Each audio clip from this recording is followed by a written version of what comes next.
What's going on? Oh, there's some sort of warning on the. What is happening?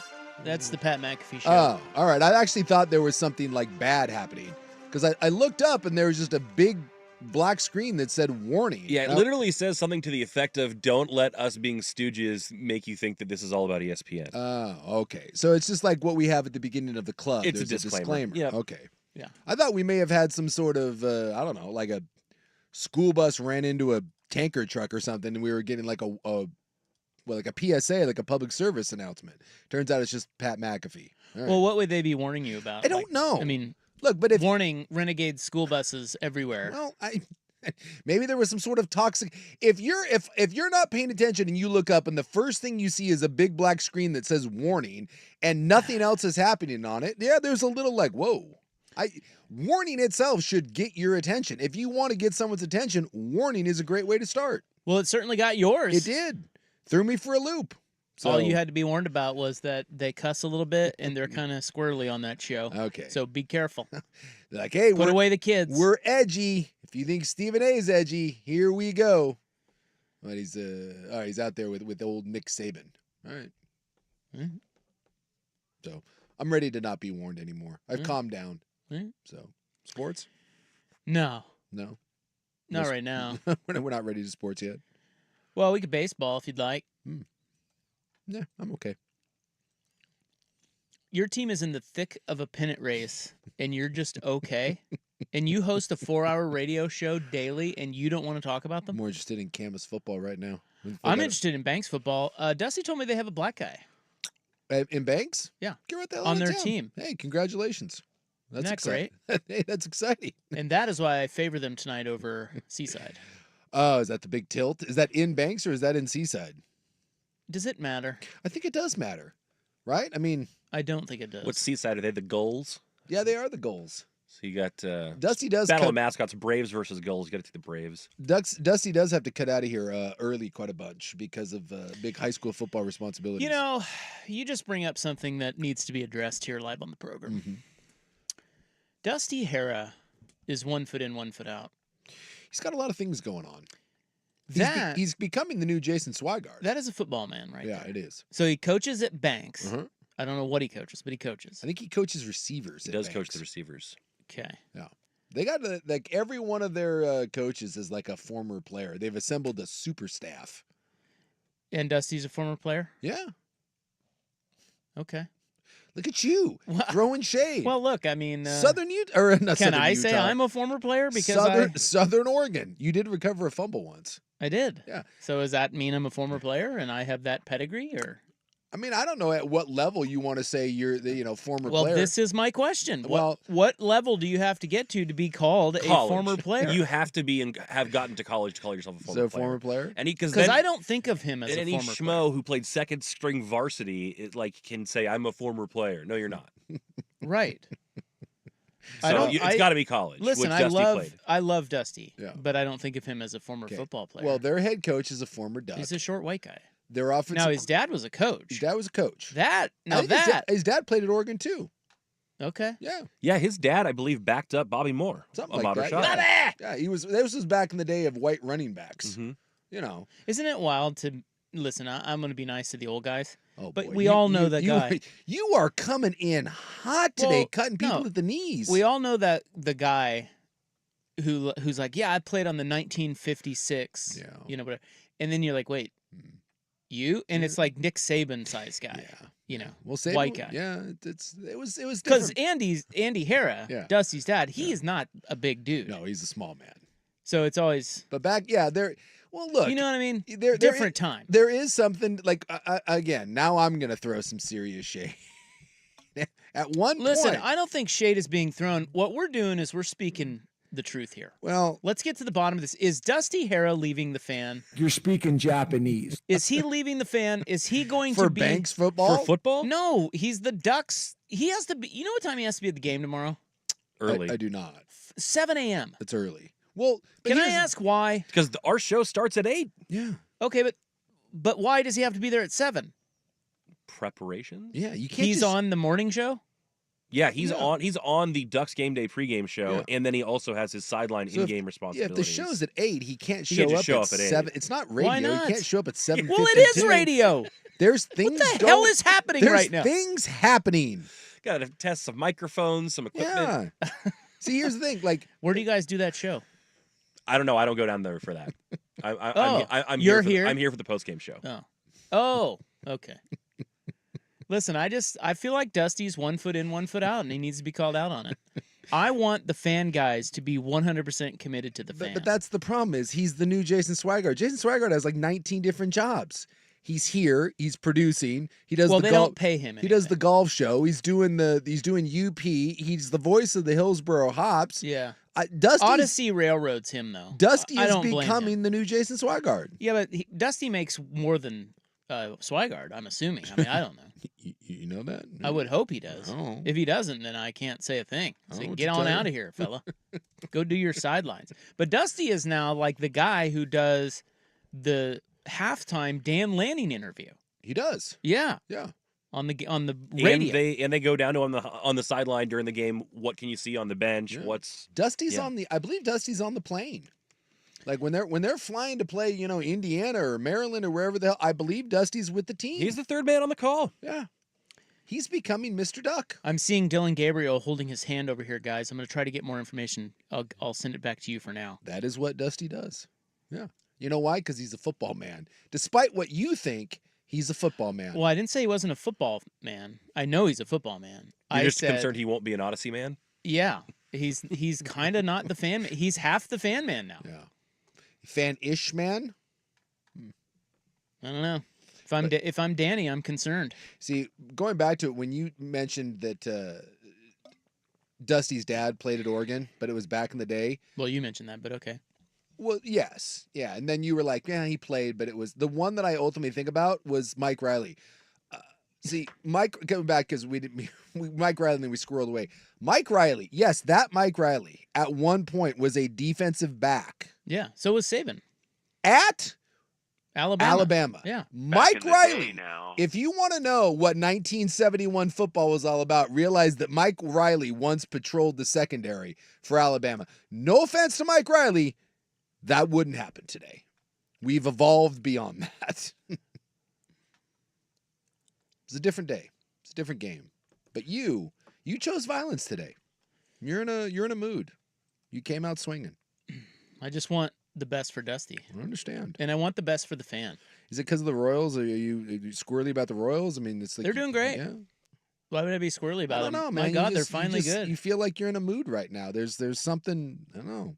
I just want what's best for Dusty and the fan, and I think he's great on the air, and I want to keep him.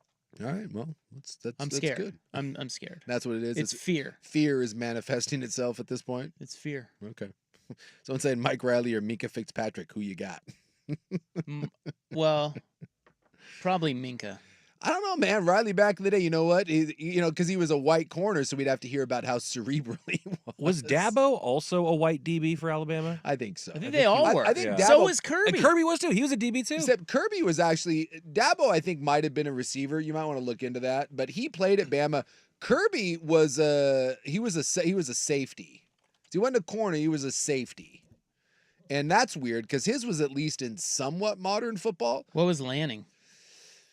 I don't Lanning know. was a linebacker. Yeah, but Lanning didn't. I mean, no offense, but No, Robert Jewell College, I yeah, think. he played it like William Jewell. Get it William right. Jewell. Sorry.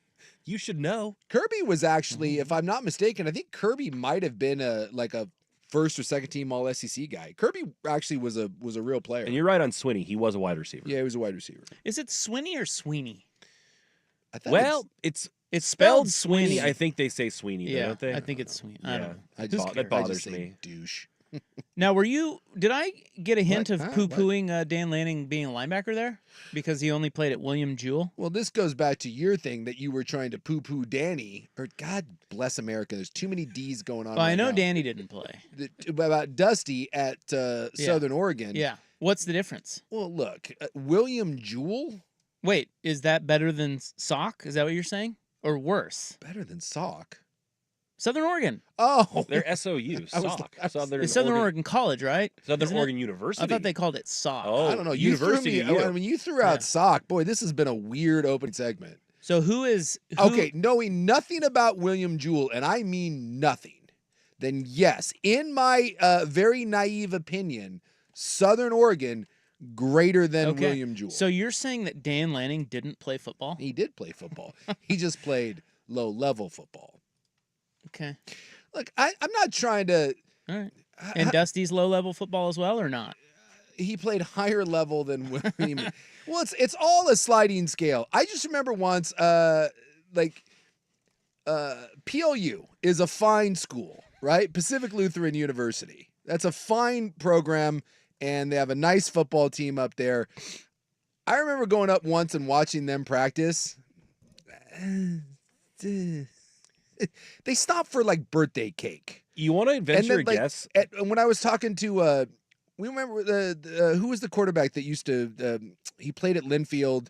He was a friend of Dusty's. And he transferred there from Utah. He's the one that got beat out by Alex Smith. Name is, yeah, you know what I'm talking about? Great guy. He worked at the Fan for a while. Yeah, he was a good dude. I think his name was Brett something or other. He was a good guy. Wonder I what remember he's doing talking to now. him about Linfield. Brett and- Elliott. Brett Elliott. And their practice, because we were talking once, and he told me that their practice started at 3-ish. And I was like, well, what do you mean it starts at 3-ish? He goes, well, they try to have everyone there by 3, but, guys kind of bleed in. And I went, excuse me? He's like, well, guys, classes and some guys work. And so, you get there. And I'm like the walk-ons? He goes, no, everyone tries to be there at a certain point. And again, I'm not trying to throw any shade at people that played at Linfield. It's a great program. And I'm sure those guys had a great time and everything they achieved there is wonderful. But there's a difference between playing at Alabama. I don't think anyone has ever asked an Alabama player or a coach what time practice started and heard the term ish.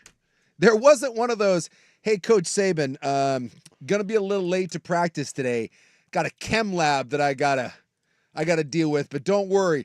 I'm gonna get there before blitz pickup. That didn't really work that way. So yes, to the Linfield and the William and Jewell and places like that and like Will at Central Washington, those are all fine levels. And everyone, I mean, gosh, the guy that played it at Alabama probably makes fun of where I played, and he probably should.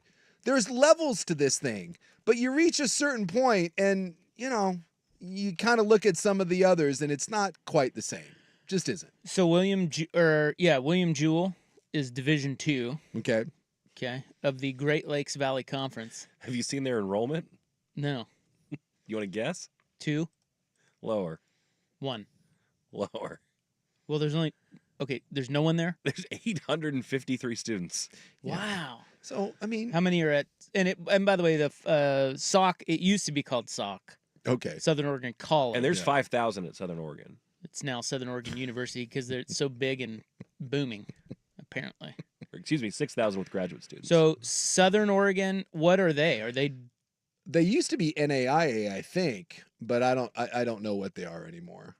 Some of that stuff confuses me. I know There's there's a lot too of, many. they are NAIA.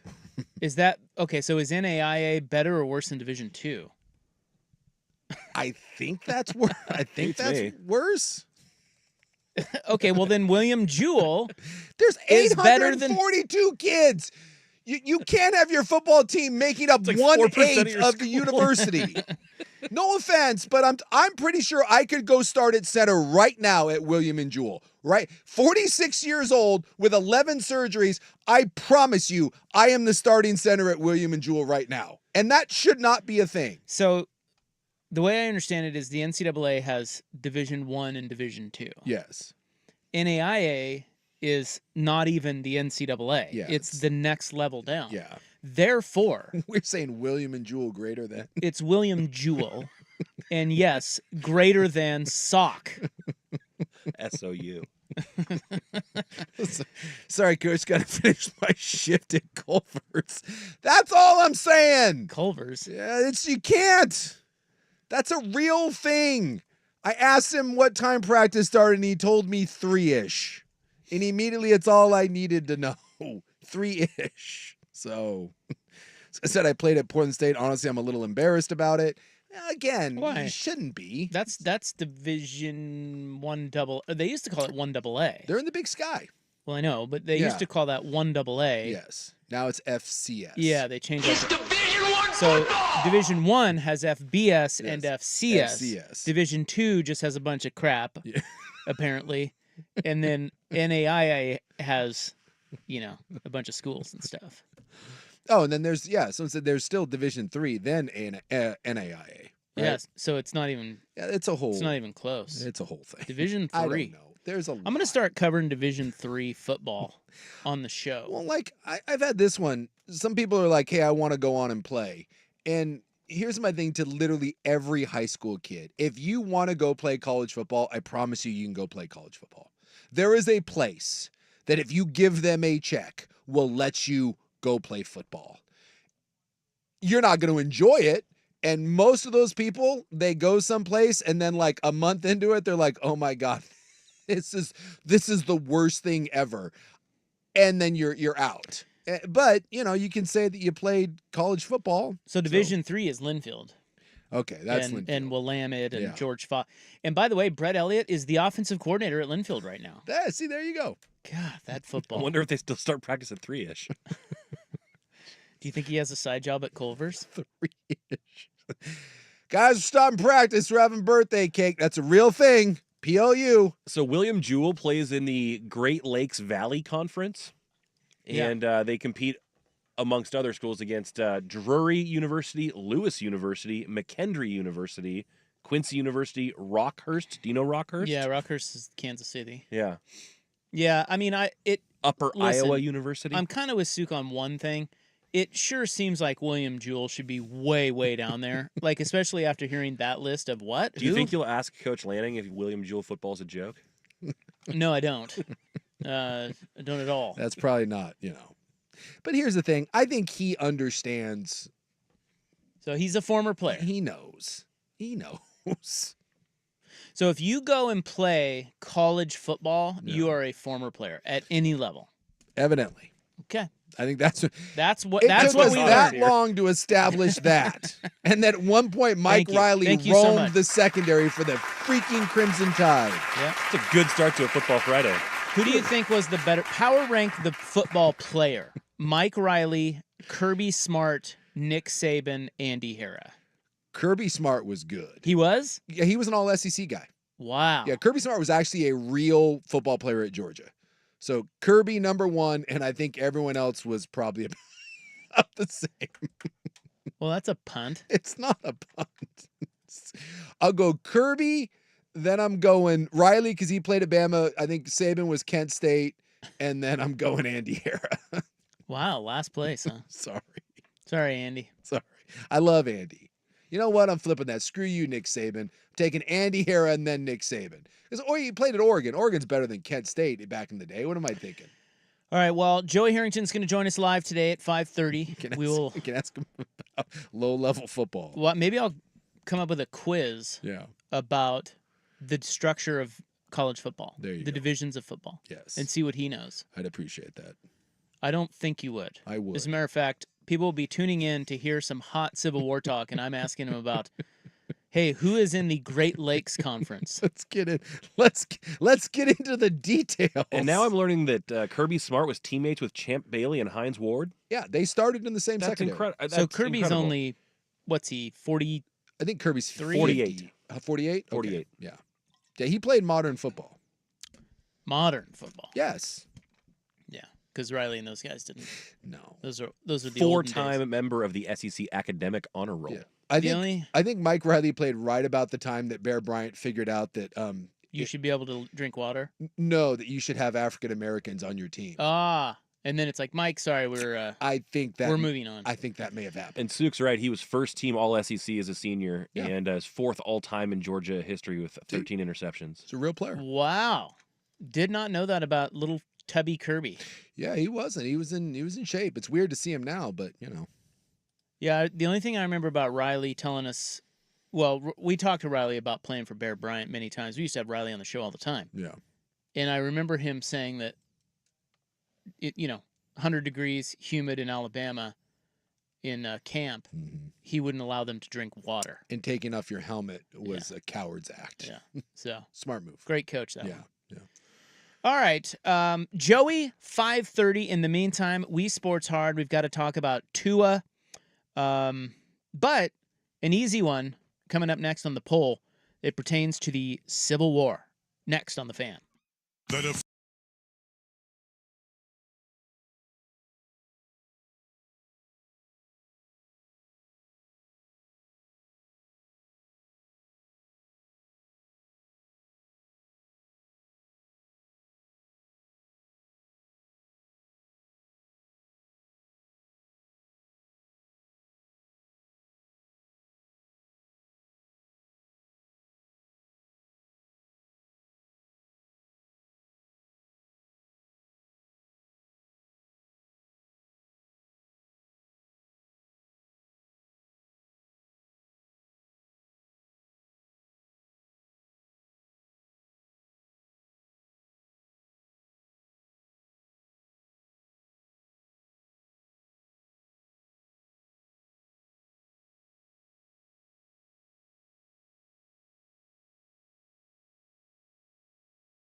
Brought to you by the Odyssey app.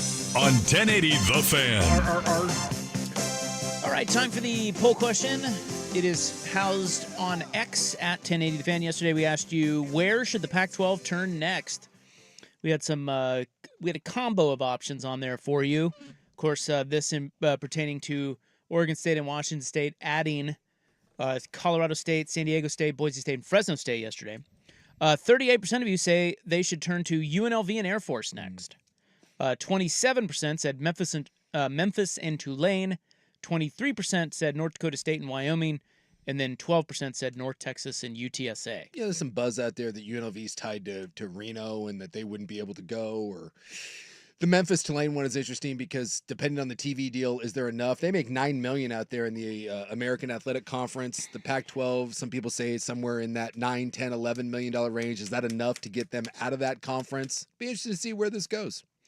And today's poll question on X at 1080 The Fan is, what is the best bet on the board in the Pacific Northwest this weekend? Well, I'll tell you what, there's none of these that I love, by the way. 4 options. Oregon -16, Oregon State +16, Washington -5, Washington State +5. See, I've seen chunks of both Washington State twice now and Washington. I haven't been able to see all of those games. I've seen most of what Oregon State has done, everything except for a few minutes towards the end of the last game.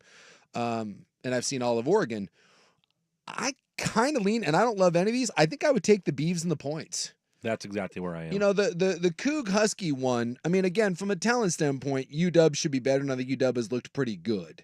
I don't think they haven't looked great. Washington State really impressed me with the Texas Tech. They've got a little juice. They got a little juice. But we've seen this in Washington State before, where early on in the season last year, Washington State had some juice and it kind of fell apart. So from a talent standpoint, and I know it's a neutral field, but it's not. It's at Lumen.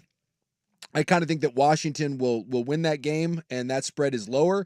So I would lean towards taking Washington in that, but I don't know. I don't have that same sort of feeling for that. In this one, I think being in Reeser, Oregon State fired up. The defense has played good. You got a good run game.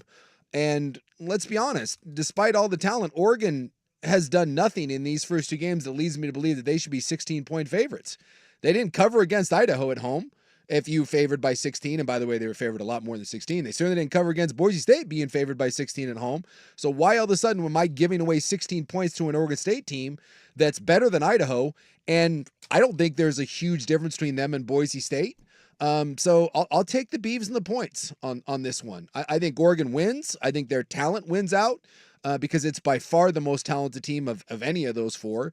But, you know, so far talent hasn't led to big results on the field. So give me the Beavs to keep this thing close. I wonder what the preseason Oregon State line was. Does anybody know that? Yeah, I think when we looked at it, it was like 22.5. Wow. So it's come down by. I remember it being like 21.5, so right around there. Yeah. All right. So be honest. So if you bet it then, if you bet Oregon State, you got some serious value. If you had the foresight to think that it would be closer than that. Yes. You know. Absolutely. But there could be value on Oregon. You know, because they have not looked good, and so the line has come down. And so if you think Oregon is the same team that we thought they would be, and Oregon State's offense, you know, I mean, 16 is not that much to cover if Oregon State can't score. No. Then maybe there's value on the Duckies. Who knows? Yeah. So I just think it's both of these games to me are way more intriguing than I thought they'd be. Although the UW, you know, I didn't know what to make of UW. I mean, it's nowhere near the same team. It's a new coaching staff. There's not a lot of returners. It's almost as if UW is just a different team. You can't say that this is a team that played in the national title game last year because it's just not. There's nothing about this team that resembles that one. So, you know, that one I won't put too much, like I had this big notion that Washington or Washington State was going to have, you know, a definitive statement in the first 2 weeks. But with Oregon, yes. In fact, I'll go out on a limb. Outside of Florida State, which has just been mind-numbing. And even that, I think a lot of people looked at Florida State and said, hey, same thing, not the same team. Oregon has been one of the 3 most disappointing teams in the country. And they're 2-0. And so you can be disappointed all you want. I mean, you've fallen from 3 to 9, but you keep winning. So as long as you keep winning, and that it doesn't really matter what, quote, the expectations are. But when you look at the preseason stuff and who is disappointed, obviously you bring up Notre Dame losing to Northern Illinois, which was shocking. Florida State, who just has essed the bed in spectacular fashion. Who else would you say from a preseason standpoint has been as disappointing on the field as Oregon? The only good thing you can say about Oregon is those other two teams have lost games and Oregon has not, even though they easily could have. Yeah, I'm trying to think of the teams that have dropped out of the top 25. Kansas dropped out. Kansas dropped out, but again, I mean, you're 1-1 and you lost to Illinois. That's disappointing, but no one thought you were the third team in the country. Didn't Clemson drop out? No, Clemson's still in. Are they I think still they're still in? hanging in there. They're hanging in there. Are they a ranked team? Yeah. Clemson's 22. Well, no, but are they really a ranked team? It's one thing to be ranked; it's another to actually be that good. Well, again, I don't know what to make of it. It's interesting in that when you look at Clemson, and I know this is going to sound weird, but Clemson's defense played fine against Georgia. It's not their defense; it's their offense, and against App State, who is one of the better teams at that level, right? I mean, App State is a good program. I'm not going to say it's Boise State, but I mean, when you play Appalachian State, that's not a, Sister Mary of the poor. They scored 68 on them. So there is some talk that maybe Clemson found something there in the offense, and their schedule is not brutal by any stretch of the imagination. So just, I don't write off Clemson just yet. I mean, certainly it was disappointing the way you lost to Georgia, but no one thought they were going to beat Georgia. It's a dadgum mistake. So, right. This Oregon State game, if you would have told me I'd be this interested and I was going to take Oregon State in some points right now, and if you would have told me that a month ago, I wouldn't have bought into this. I really thought that Oregon was going to come out and just start laying the wood to people, and then we'd have to wait until Ohio State to find out about them. And it's a big one. If you're a Duck fan, there's no way you go into this game feeling super confident. All right, vote and vote hard on our poll question on X at 1080 The Fan. It will be a big day in Soto tomorrow, and then we'll get to last night with Tua coming up. Here's Buck. This is a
Rumors have already started. Tom Brady will be signing with Miami soon. Not buying that old line anymore. We will be talking about Tua coming up, but busy day in Soto tomorrow. You know, they got the Apple Cup down there at Lumen, Yeah. 12:30, and then the Mariners play at 6:45. Yeah, I can't. Did you know that? They let another one go. They sure did. So that Apple It's not Cup good. being down there at Lumen is so that they can share the revenue. Mm-hmm. So the tickets, you know, all the sales and stuff, it'll be split, or the revenue will be split down the middle. Yeah. And I see why they did that, but do you think that takes a little away from the I think so. from the game? It does. And Washington State, I believe, is technically the home team in this game. Yeah, but I mean, come on. It's like, and they said how far is that from Washington's campus? 5 minutes? 5 miles? Yeah, UW. Less than 5 yeah, minutes? it's right there. Just from downtown to across the city. Yeah, it's not a, it's not a home game. I mean, the Cougs will be well represented, but dude, it's a whole lot different playing at Lumen than it is going on the road to play in Pullman, playing at Martin Stadium. And I know it's, Martin in November is different than Martin in September, but still, money grab, what UW needed in order for this thing to be signed. I wonder with Oregon State and Portland State, there just isn't a place to play this game. If we had that, I wonder if they would have done something like that. I mean, you see a lot of these quote neutral site games. Oregon State, Oregon, you mean? Oregon State, Oregon. Yeah, what did I say? You said Oregon State, Portland State for some reason? Sorry, no. Oregon State, Oregon. Like Portland State doesn't have a place for them to go play. Like there's no. Yeah, you were thinking maybe. That's what I was. Yeah. If they had a stadium. Yeah, they couldn't. I mean, there's no closest place would be Seattle. Yeah, there's no place they could go play it. So I get why they're doing it. I mean, it's cash. You can put more people in the stadium, but yes, I do think it takes something away, and it kind of stinks for the Cougs that you don't get to have a home field. Is there another rivalry in college football that could create the environment of Oklahoma, Texas? Because I mean, there's a lot of rivalries that could. I guess maybe the question is better asked: is there another rivalry that will go neutral, like the Cotton Bowl? Yeah. And get a 50-50 stadium split. Like Oklahoma, Texas, to me, is such a great game every year because they play it at the State Fair. It's at the Cotton Bowl, technically a neutral location, and 50% of the fans are Oklahoma fans and 50% of the fans are Texas fans, and it's freaking awesome. Yep. It would be, I mean, obviously Ohio State, Michigan could do that if they wanted, but they play at each other's universities. The only thing I can think of, and it's lost some steam, would be when Georgia and Florida play. The world's largest. Do they still play that in Jacksonville? Outdoor cocktail party, and that's what I don't know if they still do. I still think they play it in Jacksonville, but I'm not 100% certain. I think they don't call it that anymore. I know there was They changed the name of it. Yeah. I know there was some weird things going on there. Because the whole cocktail thing, and I know the Red River shootout has had some of that, but that's the only other one that I can think of. And I don't know. I've never been down to that game. I would assume that's a 50-50 split. I would assume that Georgia. I'm assuming that Georgia's not getting out-fanned by Florida in that. So that's the only other one that I can think of. Well, I know that it's the only one that happens. I'm asking, would anybody have the balls to move their rivalry to a neutral location Probably permanently and create that type of environment? I mean, Washington State's playing at a neutral location, but you're just never going to get 50% Washington State compared to 50% Washington when it's in Seattle. It's not the same because it's not big-time football, but Army-Navy does it. Army-Navy doesn't play at Meechie in Annapolis anymore. They play in Lincoln, or they play at Foxborough, or they play at the Giant Stadium. Also a special game. Yeah, it's a special game. It's a one-off. You kind of wonder if maybe there's some value in doing that if you're a big rivalry that could get a 50-50 split at a big stadium, Yeah, it'd be interesting. Like, you think of the big rivals that both fan bases, because that's the thing. You have to have fan bases that are nuts and that would travel. Like, you could put Ohio State, Michigan anywhere in the Midwest, and they would show up. But you're not going to find a better environment than Ann Arbor and the Shoe. What's funny is USC and UCLA. I mean, they kind of do it. Yeah. Because they both play. Yeah. Their home fields are. But they suck. Like, I know. It's not a good, and that's what I'm saying is like that. It's a piss poor fan game because neither side necessarily has great fans. Certainly not UCLA. So yeah, there's only a handful of teams in the country that could pull something like this off, and then it's a smaller that would even be willing to do it. I think it'd be cool if Ohio State, Michigan did it. Yeah, I don't know where you would. I mean, where would you? Yeah, I mean that's where the Big Ten championship is. But again, I just find that like you'd have to play that game to me outdoors, like because both of those are great outdoor environments. Now I'm going to move it inside to Yeah, Lucas Oil, especially in November when they Yeah. usually play. and no one wants to go play that thing in like Cincinnati. No one wants to go do that. The You play it in Bengals. Chicago? Yeah, I guess Oh, you could, there you if go. you wanted to try to do it at Chicago, when the Bears put together their new stadium or something, you can do something like that. But yeah, there's nothing better than Oklahoma, Texas. And when you look at the history of those rivalry games, that's usually, even when one side isn't that good, it Mhm. just traditionally has been the closest of those games.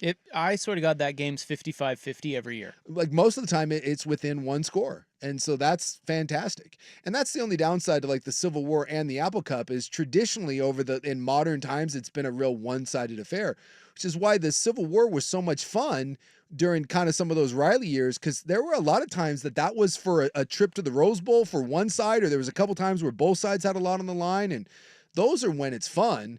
I feel like the Apple Cup, I mean, it's really been one-sided. I mean, that's a really one-sided affair. And even when Mike Leach had it rolling there, I don't know if Mike Leach ever beat UW. I think, I mean, that was Really? Yeah, no. That's maybe 50% stupid. maybe at the end he got him once, but I remember Jimmy Lake once saying, "I hope Mike Leach stays there forever," because he played the air raid and it fit right into UW's hands. Dude, they bitch slapped him. Yeah, someone saying play Washington, Oregon, and Kelso. Huh? Isn't there a little stadium right off the freeway there? Looks like Mike Leach's Little high Cougs went school. 1-7 against you. 1-7, so he Ooh. did get him the 1 year. Ooh. Oh, that's right. Gardner Minshew got him, right? That's right. I think Gardner may have gotten him. That was the same year I think they may have gotten Oregon too. Someone said Think you're Kentucky and Tennessee could play in Nashville. Oh, yeah, there you go. Wasn't someone gonna play a game at like Bristol? Yeah, they're going to play at Bristol Motor Speedway. Well, Tennessee did play Did there they play Did they? there? several years ago. Yeah.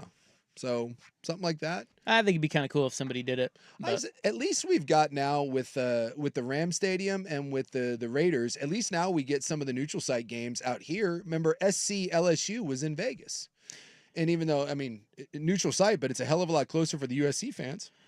all right, I'll bet let's you that crowd was still 70% LSU. maybe USC and UCLA should go play in Vegas. You can't tell me that like no one cares in LA about either one of those schools.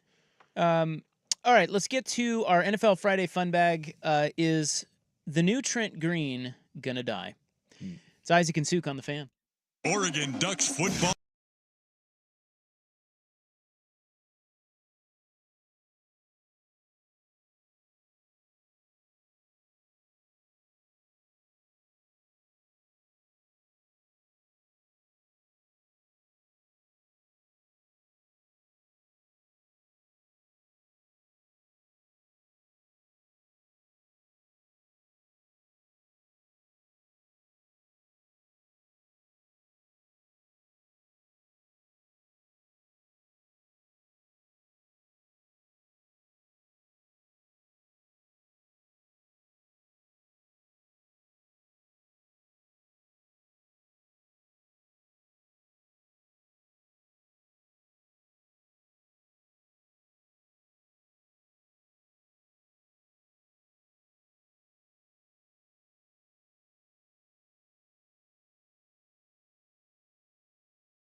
All right. Correction.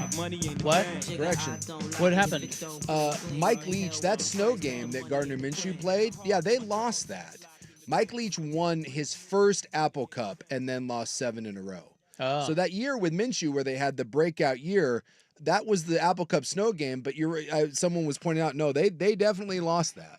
That was the one everyone was like, oh yeah, it's snowing. No, they lost that. So Leach won his first one and then lost 7 in a row, and they were never competitive. Vancouver Ford text line also telling us that in that only win, UW blew an 18-point fourth quarter lead. Yeah, the Huskies have. Who was the quarterback in that in the win, the Mike Leach's one win? I do not remember who it was when Leach got Connor there. Halliday. Could have been. I mean, that was a while ago. I've got the box score here, and Keith Price. That's Washington. That was the Oh, UW sorry, Jeff quarterback. Toole. Oh, Okay, Jeff Toole. There you go. Toole and Price. Name a Washington State quarterback. Go. Connor Holiday. Ooh, nice one. Wait, I just said that. I know. Alex Brink. Mark Rippon. Keep going. Drew Bledsoe. Nice. Jason Gesser. Yes. Oh no. Gardner Minshew. Tim Rosenbach. Who? Tim Rosenbach. Nice. There's another one on the tip of my tongue. Because they got a bunch of guys that threw for a ton of yards. Yeah. Ryan Leaf. Yes. There you go. Damn it. Back to you. Who is the all-time leading passer in the Pac-12? It's that one, Mhm. and I can't remember his name. Wait, did anybody say Alex Brink? I did. No. You did? Oh, Yeah. you said Alex Yeah, I Brink? did. You don't remember the all-time leading passer, do you? God, who? They're all kind of the same. Oh, what about? It's Rob's turn. Let him. Are you admitting No, defeat it's not. finally? It's not that. I wasn't thinking of that one. I got a different one. God, are you who le- is that? Are you done? No, shut up. Because I can keep going I can keep going on this. Okay, I'm not keep losing going. this one. Luke Falk is the guy you're thinking of. Damn it. I knew that. You want me to go another round? Chad Davis. Jake Holinsky. Oh my God, I'm getting mauled Is it over Jake here. or Connor? They're brothers. The One of them one passed that away. unfortunately passed away. I want a brother. I thought it was Tyler. Oh, maybe it's Holinsky. Tyler. That's what it is. It's Tyler Holinsky. And they had a brother that played at like South Carolina. Are you ready to admit defeat? Because I can keep going I already again. did. Sean Deeds, anybody? Jack Whoa. Thompson. There Wasn't you he a go. quarterback? Yeah.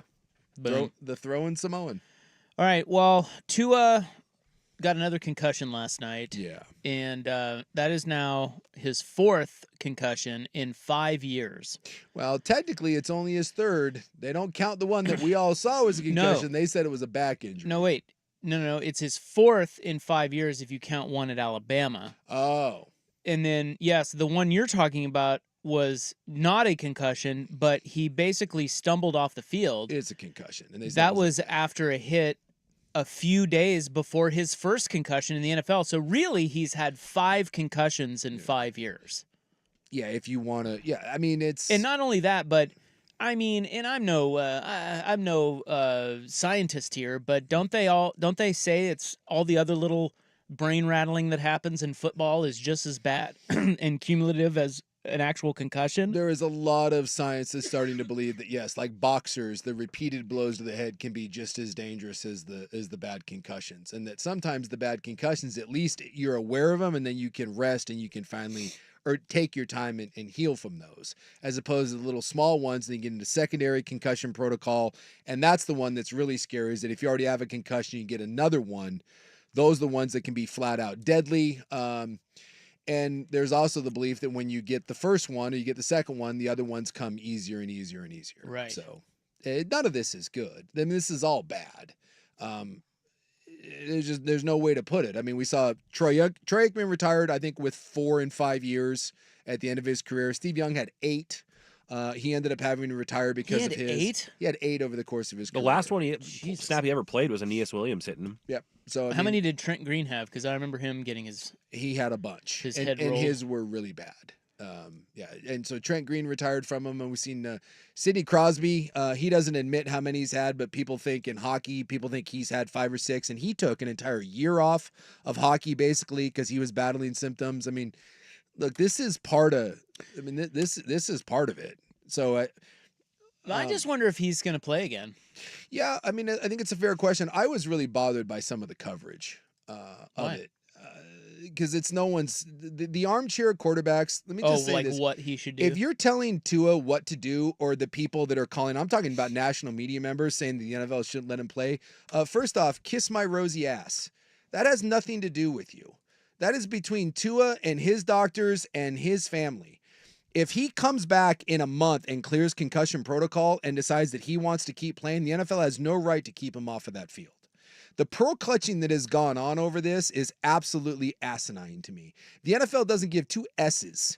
There was actually a national media guy today on radio that said that the NFL was about family. Are you effing kidding me right now? Who is that? I'm not just... Former player? No, but a one of the major national voices had the nerve to tell me that the NFL doesn't want him to play because the NFL is about family. Dude, No, if they don't want him to play, it's because they don't want a black eye on their own image. They're It's afraid, not because they're of afraid of someone family. dying on the field. It has nothing to do about family. Stop it. So this whole thing, the pearl clutching that has gone on is absolutely ridiculous, because when this happened in the 70s, 80s, 90s, 2000s, no one gave a rip. Now we care to some extent, but this still goes on all the time. You can't keep adding more games. You can't have better technology that's available to the players, but then tell them that it's not mandatory to do it. I mean, that you can't speak out of both sides of your mouth. So what happened to Tua was awful, and it's heartbreaking to see. But if he decides that he wants to keep playing and he clears concussion protocol, he has every right to go back out there on the field. Well, he certainly does. I just think his decision is an interesting one, and it's a very, it's very different now than it was back in June. Yeah, because he just signed a big fat contract. Yep, he's got some guarantees. I'm guessing Exactly. that are still, even with injury, he's guaranteed. They said it's $127 million injury guaranteed. So in other words, that dude. So if this is in June and he has not signed that deal, yeah, that's a very different conversation you're having with your family. Yes, but now he gets that no matter what. Yeah. And if he really, because he said he considered retirement after the last one last year, or it was actually 2022. Yep. So dude, we may never see him again. Look, to me, and I'm sure it's much easier for him to step away now. Exactly. with the cash. I remember Chris Borland, who was a linebacker that did not make cash. Chris Borland was a late rounder, if not an undrafted guy out of Wisconsin that came in with the Niners and was great. It's like a defensive rookie of the year, and he retired into his second season. He retired and was like, this isn't worth it. Did he get a bunch of concussions, or was his just like, hey, I want to protect my body? I think he had some. His was over brain related stuff. Yeah, he had a lot of concussions, I think, in college, and then he got one or two in his first season, and he was like, I can't do this. Yeah, he's like, and people were like, oh my gosh, but I mean that's. Look, walking away from anything is very brave, but you're right that if you've got 120 million reasons guaranteed to walk away from it, but again, I don't like it, and I thought Mike McDaniel said it best. Someone asked Mike McDaniel about that, and he goes, dude, I am not even going to sniff that conversation.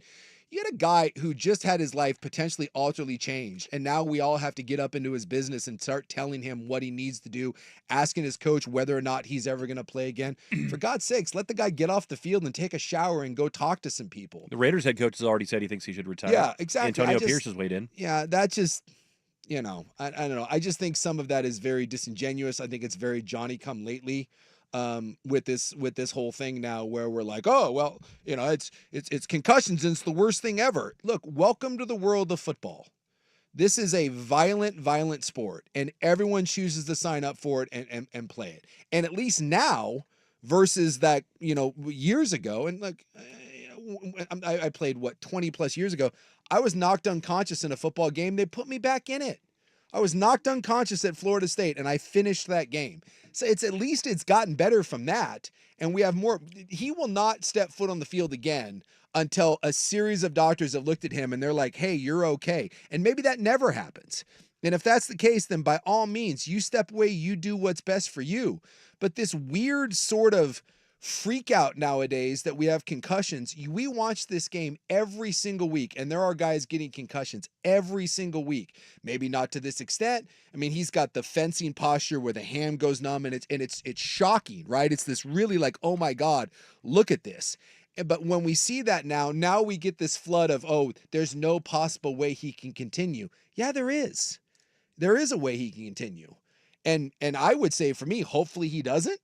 I mean, he's got all that money in the world. This is clearly something that's a problem for him. He's got a family to think of and a long-term health, and hopefully he's smart enough to make that decision that's best for him. But if he decides to come back and play, God, I hope everyone has the sense to shut their mouth and just let the guy live his life, because it's his life. And every one of these players now that plays, unlike the old dimer guys, those guys I feel bad for because they were lied to, they were manipulated, and they were defrauded. Some of those guys to the tune of their life.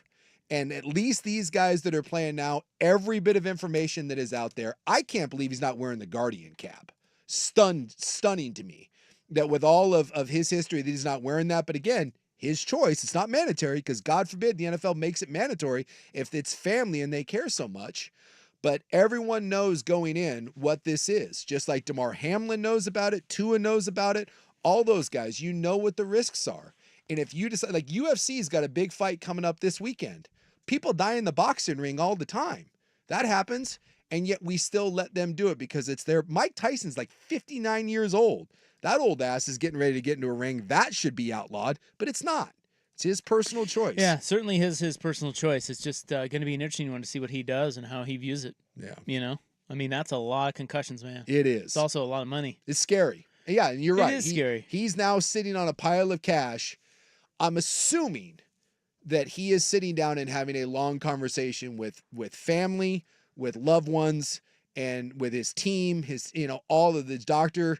And he doesn't have to have that conversation with Stephen A. Smith. He seems like a pretty good dude too. Yeah. Tua. Yeah. So, hoping the best for him. Yeah. All right, something happened in college football that some of us had no idea was happening. That's next on The Fan. Iowa looks to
Chuck, we're underway against UNLV tonight. You and the Go-Go's, huh? What do you mean? UNLV runs it's the Go-Go offense. Ah, They've got the what's the guy's name? Their offensive coordinator. He was at Texas, and he's all the rage. His name's Marion something Marion, don't know. and he's their offensive coordinator because their head coach is that old guy from Missouri. Barry Odom. Yeah, but he's the defensive guy. So their offensive guy, who some people think is like the next great thing, he'll be a head coach somewhere. Yeah, he runs the Go-Go. So he runs shotgun, 2 back, up tempo, but it's not 2 fullbacks. He has 2 running backs, and then does no tight ends. And it's often like they may both be on the same side of the quarterback, so you'll be like in the shotgun or pistol, like running back to your left and a running back to the left of him. It's very odd. Yeah, well, so he's got some weird kind of funky things, and so it's like he runs elements of like the triple option, but out of gun with 2 backs, and anyway, it's like they were really good on offense since he was been there, and like Sark leaned on him a bunch, and obviously the success they had at Texas, so he's kind of he's a hot thing in college football. Well, 2 fun facts about tonight's games. Kansas UNLV is being played at the MLS Stadium in Kansas City. Yeah, because they're renovating the Memorial Stadium, right? That's correct. Yeah. And the other one tonight is Arizona-Kansas State, which is a top 25 matchup. And Buckley, we were wrong the other day. That is actually a non-conference game. Yeah, I saw that. That's what I was wondering, and there have been a couple of these just because of the realignment where teams had games on the schedule that would have been non-con, and now they're conference opponents, but they don't count towards your conference record. They said someone had one of those just this year. I was listening to Yeah, there's a few of them. Because Dirt and Sprague were talking about that this morning. They said someone else this year had a non-con game that should have been a conference game. Well, the reason this is a non-conference game tonight is because Arizona and Kansas State originally scheduled it when they were not in the same league. Yeah. And they couldn't find replacement opponents that fast. Yeah. So they just kept the game, but then they will not play each other in the conference slate. And it remains a non-conference affair. But it's still weird to think that you could get to the end of the year and like tiebreakers and conference records and all that, and you could have that. So think about that. Like Arizona wins tonight, but then could lose a conference tiebreaker because they will not have played head to head. Because remember, they wouldn't. No. So, but they did play head-to-head. But they did not. Because not in remember, league play. head-to-head in conference, when you're talking about who plays in a conference championship game, right, the only thing that matters is conference record. Oh, yeah, somebody pointing out Baylor, Utah, right? So let's so you could have it where if it came down to some sort of tiebreaker situation and there was a head-to-head matchup in conference, this one would not count, even though they played head to head. So what would the next? What would I don't know.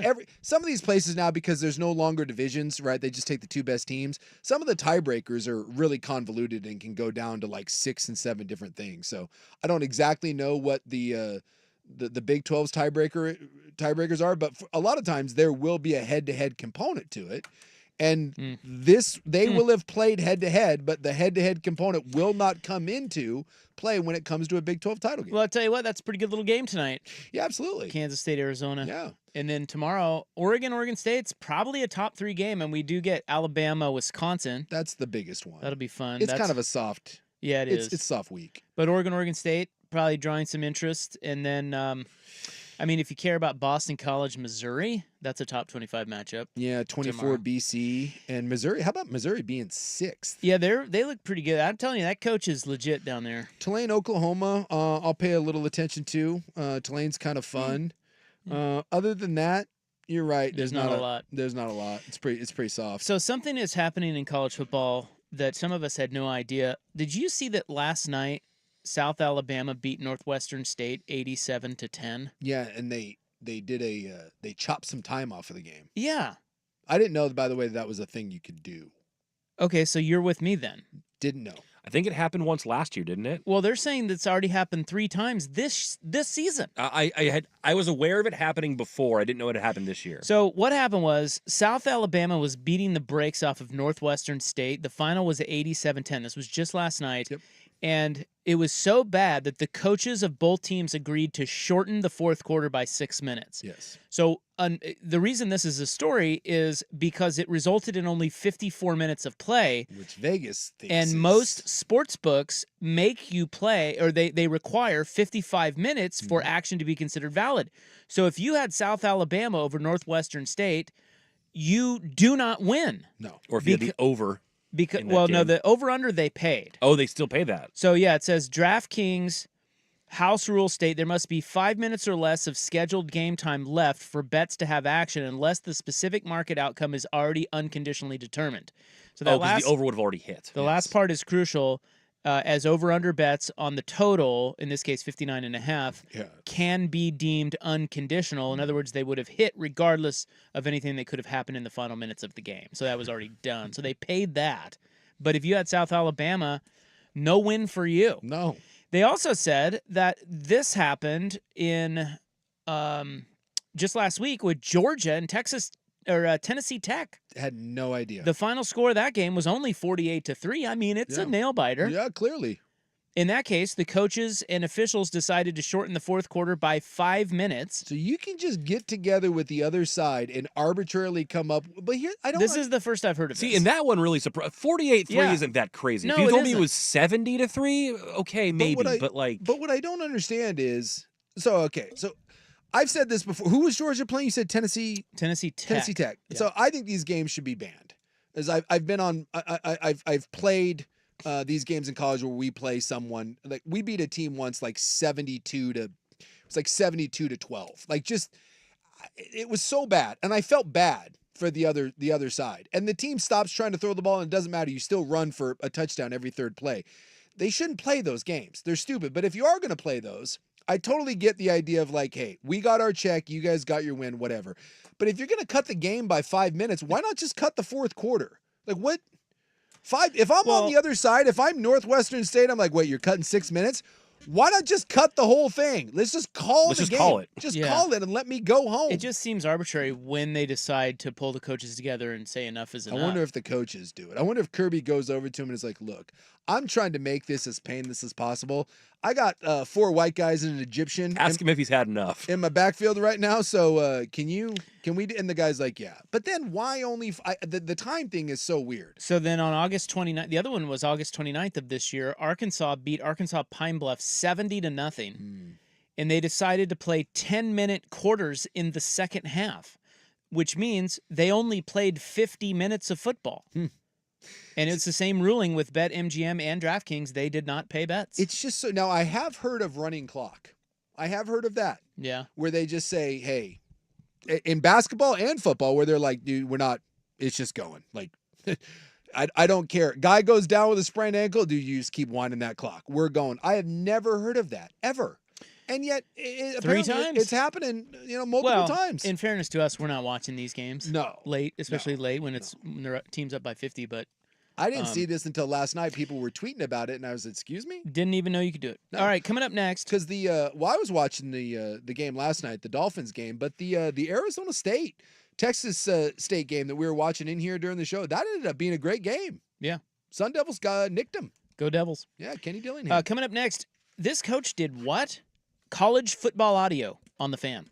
Seahawks football is on the Fan. Walker's going to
A lot of big Civil War talk coming up next hour. Joey Harrington will join us.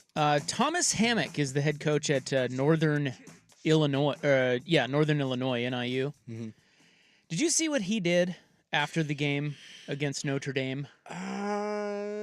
No, I can't say that I did. Okay, well, I mean, I saw the. I mean, I guess I didn't see the game live, but they beat Notre Dame. They beat Notre Dame. Northern Illinois beat Notre Dame. Yes.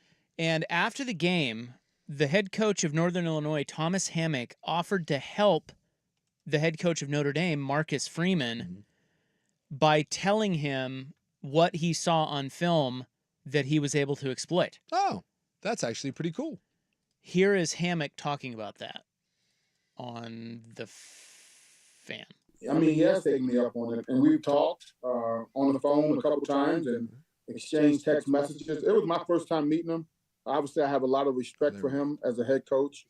I want him to do well, for obvious reasons. And, just because we competed don't mean we can't help each other or try to assist each other to make each other better. Sometimes when you become a head coach, you don't have many people you can really rely upon because nobody's going through what you're going through. And I understand. I don't understand what he's going through, but I have an idea of some of the things he's going through. And if I can help him and help him achieve the type of things he want to achieve, that's what it's about. Paying it forward. They're never going to play us again, so we will never be a common opponent. And I want to see him win a national championship. Yeah. He's at a program that can win a national championship. That's very cool. Plus, if the more games they win, if they do make it to the playoff eventually, and they do win a national championship, then you can just say we're actually the national champions because we beat the national champion. Yeah. Also, No, I want them to win. I want them to win a lot of games. yeah. Trust Also, me. don't sell yourself short. G5 gets a spot in the playoff. You could see Notre Dame again. You don't know. Yeah. What if you give him all this advice and then he uses it to beat you? Come on. Hey, listen. We'll go over that bridge when it happens. Yeah, That's awesome. isn't that? It's to me that's very unique, right? Yes. Like that does not happen. I wouldn't think so. The coach is like, "Hey, I can help you." That's pretty. That's Especially pretty the NIU coach to the Notre Dame coach. cool. Yeah. Well, Like, I'm not really sure who gets more credit here. The NIU coach seems like a really cool dude, but also Marcus Freeman accepting that. I mean, because apparently, Freeman called him, and they went over stuff that that he saw on film and why they won the game. Which, I mean, I'm sure Freeman, he coached in the game. Yeah, he knows what went wrong. But at the same time, I just find this fascinating. I don't. It's just not something that is ever done. And you know how many red ass coaches would thumb their nose at that idea? Yeah. And say, especially the NIU coach to the Notre Dame coach. I know you just got done beating Big Brother, and then Little Brother's like, "Hey, FYI, we had some tells on you," and that shows some maturity and some respect. And not to make this weird or anything, but both are black head coaches, and I do know that there is it's a fraternity. When it comes to that. And Deion Sanders and there's a Jay Norvell, despite all their hate, they talked about this last year, is that they, obviously that has been an uphill battle for African Americans to get coaches at any level. And I do think that there is a rising tide lifts all boats sort of thing with those guys. And maybe that plays a role in it too, or maybe they're just both really, really good people. Now, I don't know anything about Thomas Hammock other than what I just saw right there, which is pretty badass. Marcus Freeman seems like a genuine good person. Yeah. And seems like He a does. good dude. So He that's awesome. That's really, really cool. And no, I don't think that happens very, very often, especially with, although, he makes, that wouldn't happen if he's playing at Pitt and they play Notre Dame, that conversation doesn't happen. Like Dan Lanny's not going to have that conversation with Ryan Day. Well, no. But yeah, in this instance, the coach, he's at NIU. He's like, look, this is our Super Bowl. Yep. We won it. Probably never going to see you again. So here's a little something. You want to know how I kicked your ass? Because you hear about like when teams are getting ready to play an air raid team. Absolutely, they will call coaches that they're familiar with that run the air raid. Or you're running Mike McDonald, when he was at Michigan, and even now in Seattle, there's lots of people that will want to, and they go to coaching clinics even in the offseason to kind of pick the brains of coaches. This is kind of a unique thing because it literally is just one coach reaching out to another and being like, hey, man, I saw some things. Before that game, the MAC was 0-51 against top 5 teams. It does not shock me. Dude, that thing, was a stunner. Yeah, well, when you get to the top 5 ranking, you normally just have athletes that even during close games, you usually can't overcome athletic gaps. Like with Boise State, and Boise State is not the MAC, but Boise State playing Oregon, Boise State should have won that game, but they couldn't overcome Oregon's athletes. Oregon wasn't better than Boise State. They just had better athletes. And so at the MAC and with a top 5 team, athletes reign supreme, but not in this one. That's kind of cool though. 1 in you said 1 in 50, what was it? Well, they were 0-51. 0-51. Now, 1-51 against top 5 teams. Kudos to you, Northern Illinois. Yeah, we always talk about Maction. Yeah. They don't pull off those upsets. No. Well, it's almost, you just, like I said, you really can't.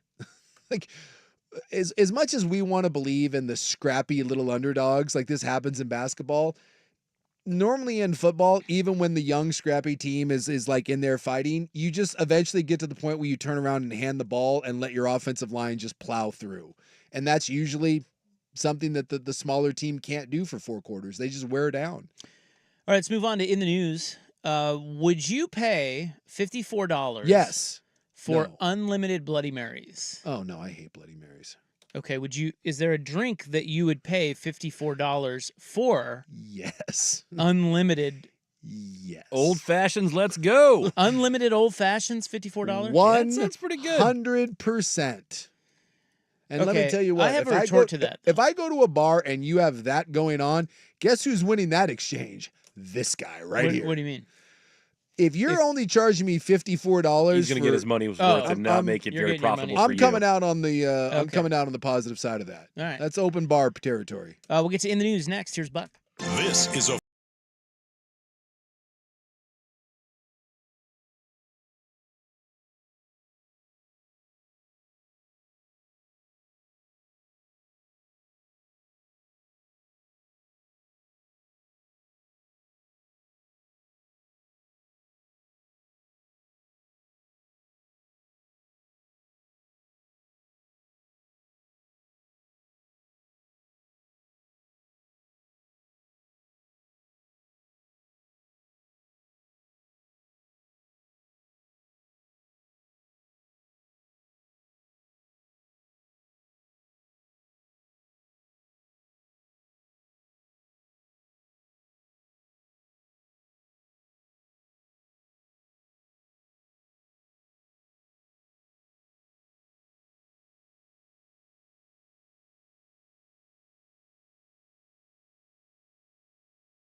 to have you along, Joey Harrington. In 1 hour, we will preview the Oregon State Civil War. As opposed to the other Civil War. We're going to preview that one? We're going to preview the new Civil War that's going to happen in the United States. Do you think the North's got a shot this year? Don't go see that movie, by the way. That thing is a hunk of crap. All right, it's September 13, 2024. It's time now for In the News. I am your noted newsman. Hello, thank you. Thank you so much. As always, the In the News bit is brought to you by the Advocates Injury Attorneys at advocateslaw.com. Today is Friday the 13th. Oh, yeah. Are you scared? No, I'm not. I'm not a superstitious man. In fact, I've said many times I want to be haunted, and it's not happening, and quite frankly, it pisses me off. Did you like the Friday the 13th movie series? Not really. No? Nah. I was more of a Halloween Hellraiser guy. The Friday the 13th movies are so cheesy. They're just, I don't know. Power rank the horror series from our childhood. So you got Nightmare on Elm Street, Hellraiser, Friday the 13th. What else did you have? I mean, you could put the Screams in there. Put the Screams in there. I'm going to go Halloween 1. I always liked the Halloween movies. Okay. Michael Myers is my favorite. I'm going to go Hellraiser 2. I love the Hellraiser movies. Dude, those were pretty freaky. They scared the hell out of me. I'm going to go Scream. The Scream movies are fun. Then I'm going Nightmare on Elm Street. Chainsaw Massacre? Yeah, that's not. Yeah, if you want to throw that in there, because that's. I do. Yeah, you know what? Then I got to bump that. Because Chainsaw Massacre, the original, the subsequent ones are not, but just on the basis of the first one, that's probably number one. The original Texas Chainsaw Massacre is the best horror movie of all time. The ones after that, not so much. So I would say that then moves to 1. But that I don't consider that a series. That's a one-off. That thing was. Well, there were a bunch of them. I know, but the original is just, it is a horror masterpiece. And then at the end of those, I'm probably tucking in Friday the 13th is the end of my is the end of So those. Nightmare on Elm Street, better or worse than Friday the 13th? Better. Freddy is a much better villain than Jason. Freddy freaked me out, man. Yeah. Freddy was good. It is also this is just for you, Jason. It is Bald is Beautiful Day. Oh, there you go.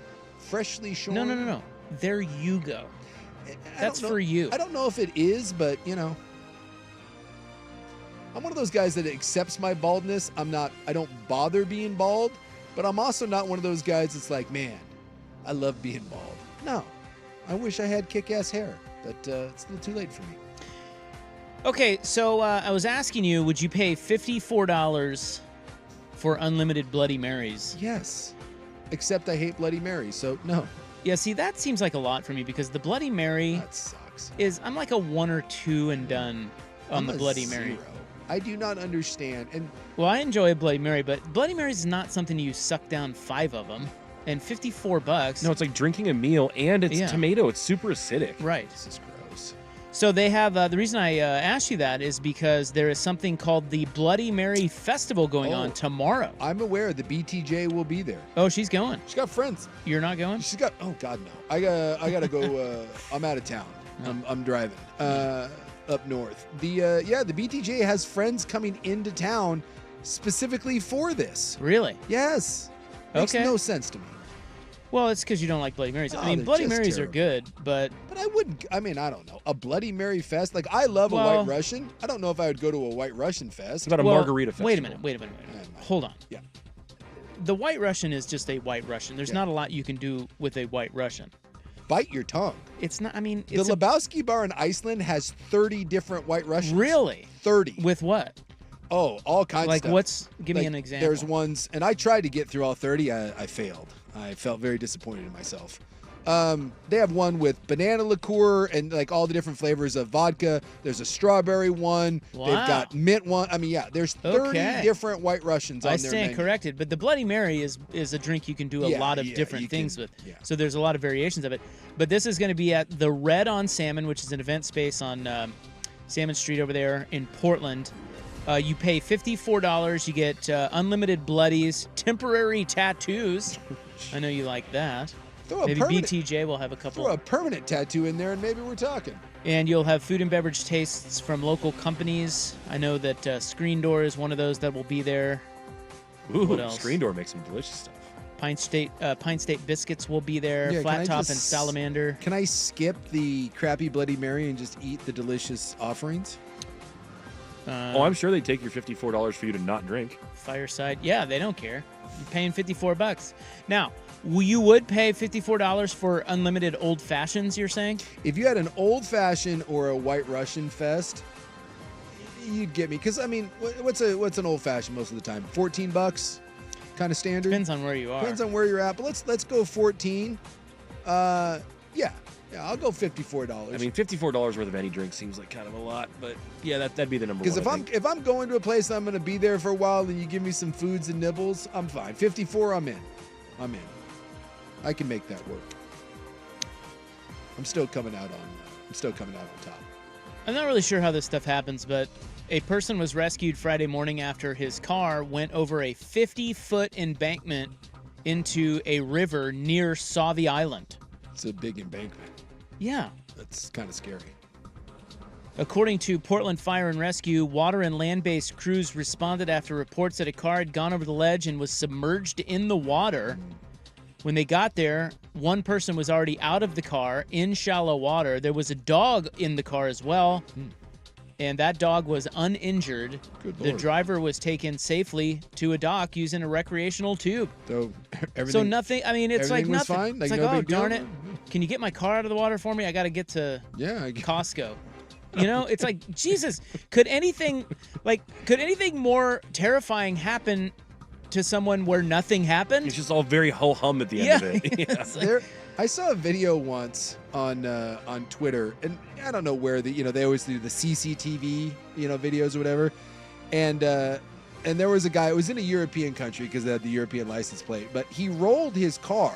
I guess it was like an SUV. He rolled the SUV like 3 times, and it came to a rest on its tires, and then my man drove off. He drove out of there. Yeah, I've seen a similar video. And like, I mean, don't get me wrong. I mean, the stuff was flying off of the car, and his car was pretty mushed. But it came to a rest, and then he kind of sits there for about like 10 seconds, and you can tell he's just kind of sitting there like, and then he drives off. What do you want him to do? I don't know. Like, you would think you would get out and maybe like survey, Take inventory of take the the inventory of what you just rolled 3 times, and you're like, well, let's see. Got to get where I'm going. I got a Bloody Mary fest at 2, so I could still make my dental cleaning. Hey, what happened to your car? It seems a little banged up. Yeah, I rolled it 3 times. When? Yeah, like 10 minutes ago. Don't worry, I still drove it here. I'm fine. Would you like to see some dope foliage? Yeah, why not? Now, are we talking about like weed, or are we talking about just cool leaves? Foliage? Did I say that right? Foliage? I would say foliage, but Is it foliage? that's what I thought, think. but Okay. you know me. Chances are, whatever I'm saying, it's That's gonna be probably wrong. my Kansas accent coming out. There you go. Foliage. I don't know. Got your foliage. Yeah, so, Travel and Leisure ranked the 22 best places to see fall foliage in the United States. Yeah. One area in Oregon. Hey, look at us. Incredible views of fall colors and waterfalls. They have put the Columbia River Gorge on the Oh, list. it's beautiful. That is a nice Well, drive. a lot of Oregon is beautiful. It is, but that's a nice drive going through the gorge. Yeah, you can't. That's nothing to sneeze at there. It says, forming the border between Washington and Oregon, the Columbia River Gorge is home to more than 90 waterfalls. They're lovely in summer, but during October and November, the area's rolling green hills and mountains become a symphony of fall colors. Hike or bike your way along the trails to get incredible views and great foliage shots. Well, I do enjoy fall because who doesn't love fall? I find it weird when people, you're driving to go stare at leaves. Yeah, a lot of people, it's a big thing for people. Yeah, They love it. I wouldn't. I wouldn't do that. Like, hey, what do you want to do? Let's go look at the leaves. I'd be like, no. Well, I don't mind it. I think it's beautiful, but I would need to drink in order for it to be fun. Yeah. Kind of like fishing. Oh, there you go. I can see that. Yeah. Are we driving to a bar, and as we're going there, Just then maybe some road sodas. I see. You drive, I drink, and then I don't think take you- pictures of. I don't think you're allowed to do that. Oh, No, Well. that's a no-no. maybe I'll walk. There you go. I'll hike with my bourbon. Someone does point out too that calling something a White Russian fest might create some confusion. That's a Oh my God, so true. It's a valid point. We should. Yikes! I don't think you should be going to a white ethnic fest. It's a little rough. Also named was the Okanagan-Wenatchee National Forest in Washington. Hey, I got a buddy of mine who has a piece of property up in the Okanagan Highlands. Ah, yeah. Well, top 22 in the country. Top spot, Stowe, Vermont. I'm gonna have to. Oh, that makes sense. Yep. Yeah, like there's a lot of covered bridges, and I would think that Vermont. Someone said Asheville, North Carolina, on the Vancouver Vortex line. Asheville's on the list. They said that's a great place for the leaves.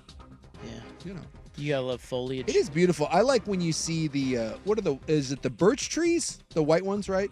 Yeah, those are birch. Yeah. Mm-hmm. When you get the birch trees, like a forest of birch, and then the leaves are like bright red, it's that to me. There's one of those dudes who takes the like he has the Hawaiian galleries. It's like Peter Lick, like something like that. You know, you see the galleries when you're in Hawaii, Vegas. He has one of those, and I think it's called Rouge. He named it, and it's I've always wanted that photograph, and it's just a white birch forest with like the reddest leaves you've ever seen during fall. It's amazing. That I might drive for. The birch with the colored leaves, oh, love it. And of course, you know, the forest, it's white, so. White. It's white. But we throw some color in there, which makes it okay. Caitlin Clark is white. We have an otter attack. You know, we were just talking about otters the other day. Yeah, the otter bit the hell out of some lady in New York, right? No, this is local. Oh, we got local otter attack. I have local otter attack news when we return. Oh, boy. This is in the news on The Fan. This is The Fan's Window into Sports, a view into today's top stories, brought to you by Window Nation, online at windownation.com. I'll be honest, I'll just tell him to retire. It's not worth it. It's not worth to play the game.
Every day is like this. Yeah, so we were talking. This is in the news, September 13th, 2024. It is Friday the 13th. The news. We were talking about the Bloody Mary Festival, and now people are just texting in other drink festivals. Yeah, because we mentioned like a White Russian festival or the Old Fashioned Festival, the Irish Car Bomb Festival. The Slippery Nipple Festival. Some of these we can't even mention. The Adios MFer Festival. What was that? That was a little after my time. It's a lot like a Long Island iced tea, but it's got blue curacao in it, so it's a horrible neon color. God, the Long Island iced tea. Oh my God! When I was in college, Taylor's had $2 Long Island iced tea nights. You could go get with a $10 bill and just get wrecked. If you want to talk about everything that's wrong with American drinking culture, I give you the Long Island iced tea. Well, and for those that don't know, that has everything in it with a splash of, it's I think, 4 liquors, cola, and sweet and sour. Lemonade, yeah, sweet and sour. It's like drinking a Mai Tai. It's the same thing. It's just like, how many liquors can we put in one thing? I'm pretty sure it's vodka, gin, rum, and tequila, Yes. and then Coke and sweet and sour. You can do it with cranberry juice and call it a Long Beach iced tea, or blue curacao and call it an AMF. You could do the Duck Fart Fest. Yeah. Duck fart, by the way, is delightful.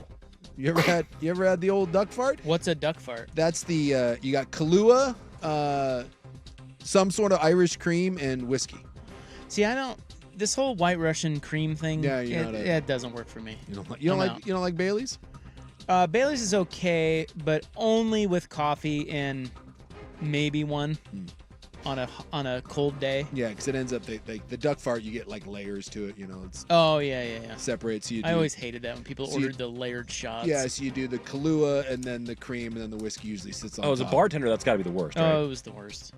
But people loved it. Oh, the novelty of it. Yeah, they're delightful. I'm surprised that's not a thing. Maybe it is down at Duck Tailgates. You would think that the duck fart would be a popular. What is the most? Ooh, that's a good question. What is the most popular drink at the Duck Tailgates? I think do you just think? beer. Yeah, just light beers. I know, but what probably. beer?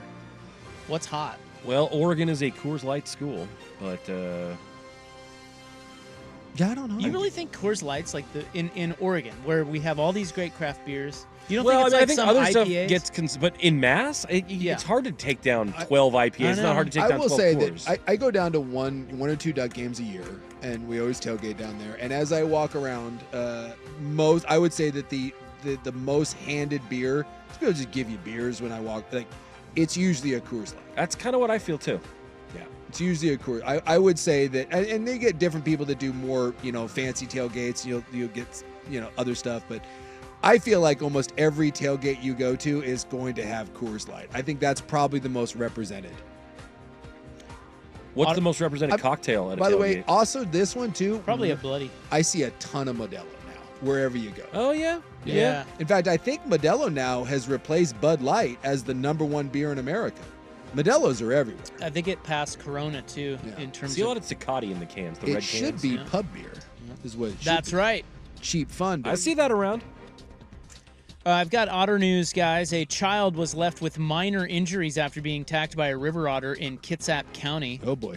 What is with the otters lately? Yeah, The otters are getting the pretty uprising. uppity. Is it because the people of Springfield are eating them? Is that what's happening?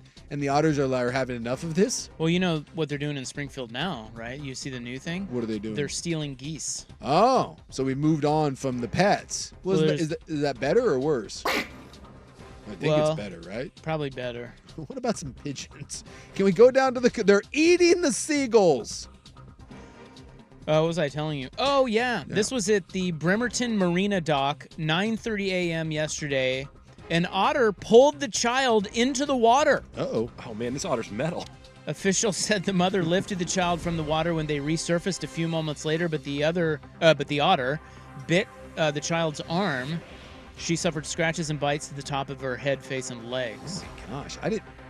Was the otter going to eat the kid? What's this otter going to do? Look, I'm not going to lie. If an otter wants to pull me into its enclosure, you're going exploring, aren't you? I'm going exploring. Yeah. It's my dream for an otter to put, like take me by the hand. How old did it say the kid was? Did it?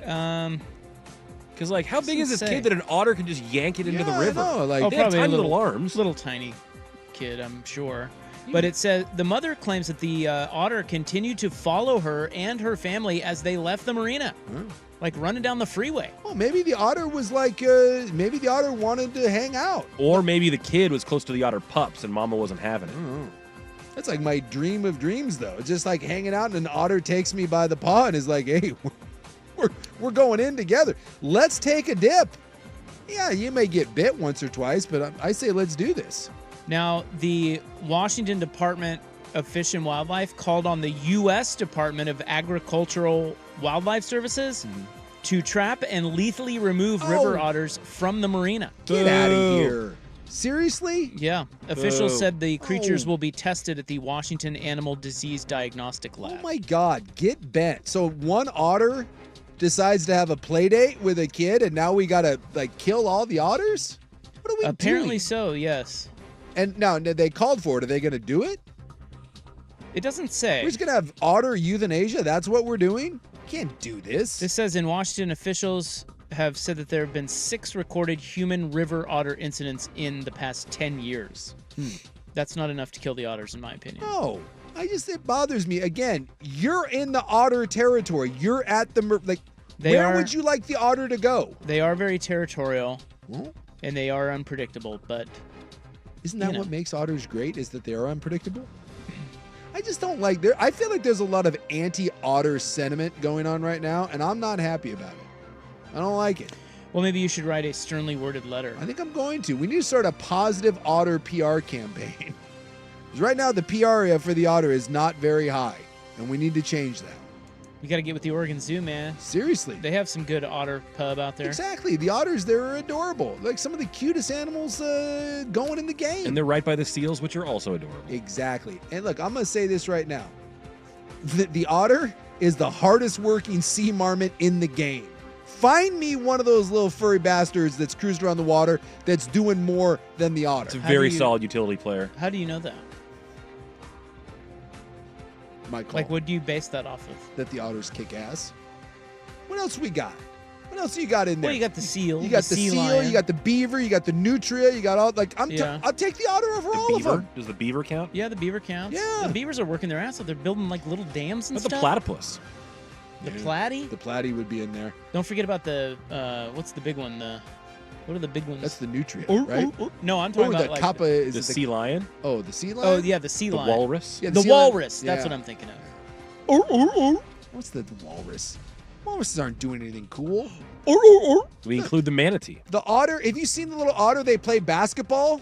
They Yeah. use rocks to crack open shells. They hold hands when They go to hold sleep. hands. They That- I self-pleasure find- themselves as they float by you at the zoo. The holding hands thing, I find, of all the facts that have come out on the show this week, that is the most delightful damn fact I've heard in years. Put it right there with Bon Jovi saving that woman and have a great week. Yeah, that's right.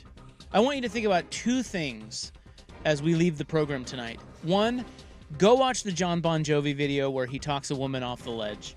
Amazing. And then watch them hug. It might even make you cry. Yeah. And 2, think about otters when they sleep. They hold little otter hands so that they don't float away from each other. Bingo. Come on. Hardest working marmot in the game. Now try not to have a bad try to have a bad weekend. That's Can't. what I meant. Be in a positive space. In Don't the you news, think about eliminating them from the population? No.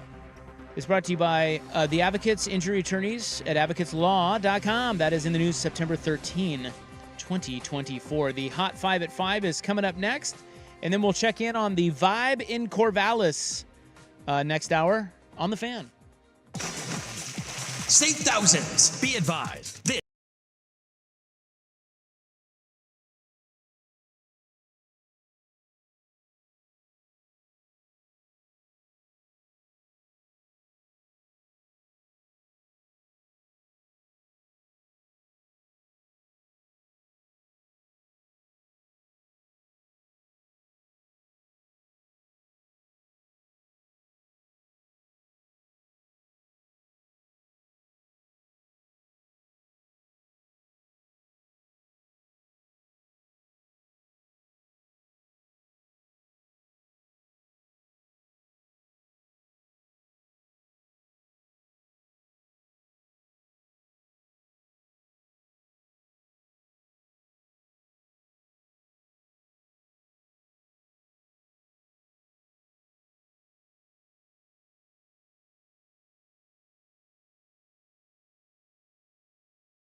It's your Sports Bros, Rop and Souk. Excited. I'm Rop. That's Souk right over there. Right here. Look at him. It is Friday the 13th. What was that? Did you fire up some random rock clip? Wasn't me. No, that was me. Excited. That was our Sports Center update bed that hadn't been killed yet. Bald is beautiful day. Sakanic looking beautiful, at least for today. The hat is off. The beard freshly trimmed. Let's go. Joey Harrington will join us in about 25 minutes. We'll discuss, I don't know, the Civil War probably. I would think so. I don't know. Maybe not. Maybe he wants to talk about something else. What if Joey has hot apple cup takes? What if I told him, okay, so what do you think he'll say? I'm gonna tee this up. I'm going to ask him, Oregon State's going to win this game, but I will guarantee that the Ducks make the college football playoff. Oh, he'll take that. He will? Yeah. You don't think he'd take his chances? If the Ducks make the playoff anyway? Guaranteed you're making the playoff? Yeah, but you have to give the Beavs the win over the Ducks. Wouldn't that be good, though? Because then the Beavs would feel good about their season, and then you know. Well, therein lies the crux of the question to a diehard Duck. Like, to me, it makes sense to just take it and get to the playoff. But not when it's your heated, maybe not quite as heated as Washington, but it's your in-state rival. I'll be interested. I'll say he takes it, but I'm going to guess he says no. He says no? Okay. We'll see. And for those of you that know we taped that, yes, it isn't taped today. He's coming on live. No, it is live. So this is not a bit. That's right. Live radio. As far as you know. Everything's live. And then in our next segment, we'll just check in on what the vibe is down there in Corvallis. But the club tonight, we got a lot of Souk follow-ups in my notes here. We've got yard sign war follow-up. Oh, yeah. We've got Ohio State flag in Eugene follow-up. And there was something else you were teasing last night, and I don't remember what it was. No, it was something that you wanted to follow up with me, but you couldn't remember what it was. No. You, at the end of the show, you said, I've got this for tomorrow, and I don't remember what it was. Yeah, the kid that made the nuclear reactor in his backyard. That's what it is. I got down a rabbit hole yesterday for like 45 minutes reading about I guess he's not a kid anymore. He's a kid in the 90s, but it was one of the most unbelievable stories I've ever read. Well, we'll get to it. Yeah. You guys want to talk about it? Let's do it. Let's do it. Right now, you showed better than this. The Hot 5 at 5. Hot topics, hot opinions. Oh, Charlie, I'm hot today. And hot air. It's time for the Hot 5 at 5. That's hot. The Hot 5 at 5 on Primetime with Isaac and Souk. No, I mean it. That's very hot. The Hot 5 at 5 with Isaac and Souk. Brought to you on The Fan by Victor Rico's Mexican Food, the most popular burrito spot in Oregon. Online at victorricos.com. You ever see a cheetah stretch?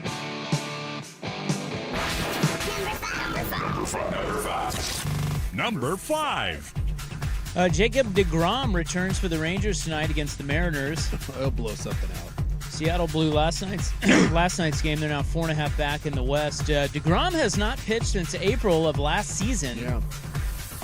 Meanwhile, I honestly think how many games has he pitched since coming over from the Mets? I honestly don't think he's thrown much at all. I'm going to say 15, because they gave him a lot of money when New York let him walk. Elsewhere, the O's need a win. Baltimore, they are 2 back of the Yankees in the AL East, and right now they are being shut out by the Tigers 1-0 in the 7th inning.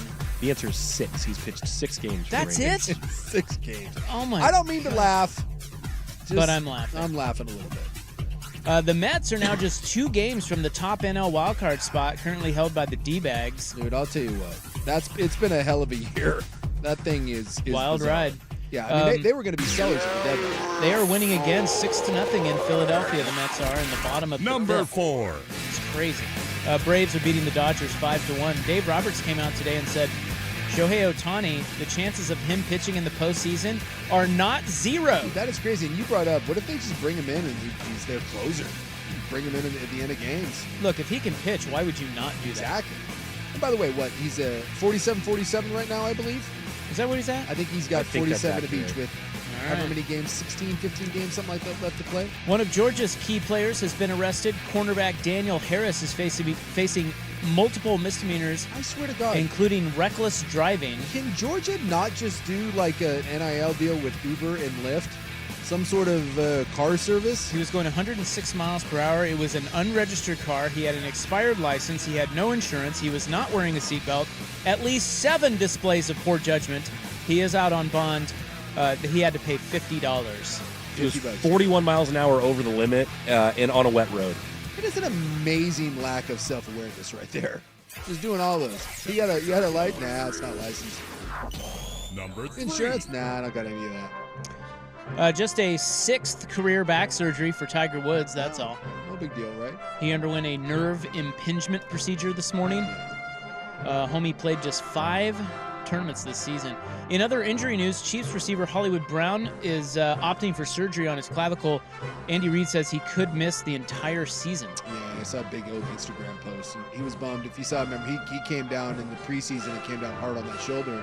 But at the time, we were told that it was just it's kind of a week-to-week thing, but probably wasn't healing well, little minor crack, and now they'll go in there and put some screws in it.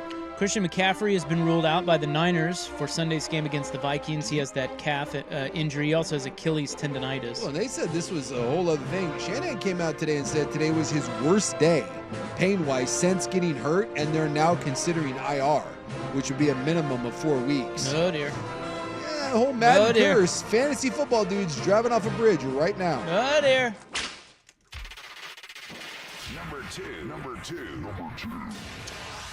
Number two. Miami is in Seattle next week without Tua Tagovailoa, most likely. Yes. His 3rd concussion in 720 days. Happened last night on Thursday Night Football. It will be the Skylar Thompson show. Miami not sure if they'll place Tua on IR yet. They say they will be signing an additional quarterback, but it's not clear who. No, and look, things weren't going well in Miami before Tua got hurt. 2 of those picks weren't his fault, but I was not a believer in Miami, and they were getting boat raced even before Miami or before Tua got hurt. And I don't think Skylar Thompson is the answer to what ails the Dolphins. Why don't you think that? We can talk about this. I thought last year the Dolphins were the most overrated team in football, and I thought they were the most overrated team coming into this year as well. Well, haven't we already talked about that? Yeah, they're just fool's gold. Well, you've already said that. They do a lot of window dressing, and there's no real substance to what they do. And it only works against bad teams. And Mike McDaniel's looking like maybe he's on drugs now. Have you seen that? He certainly looks a lot different than when he got in. He's looking very Miami. There's like an Instagram slideshow of the day he started, and then his first day last year, and his first day this year. He looks like a capo for a Coke ring. A lot of cocaine down there. I just wonder if he's That's dabbling. what I hear. Should I go down and I believe he's sober. You know what? I'm going to have to go down and do an investigative report.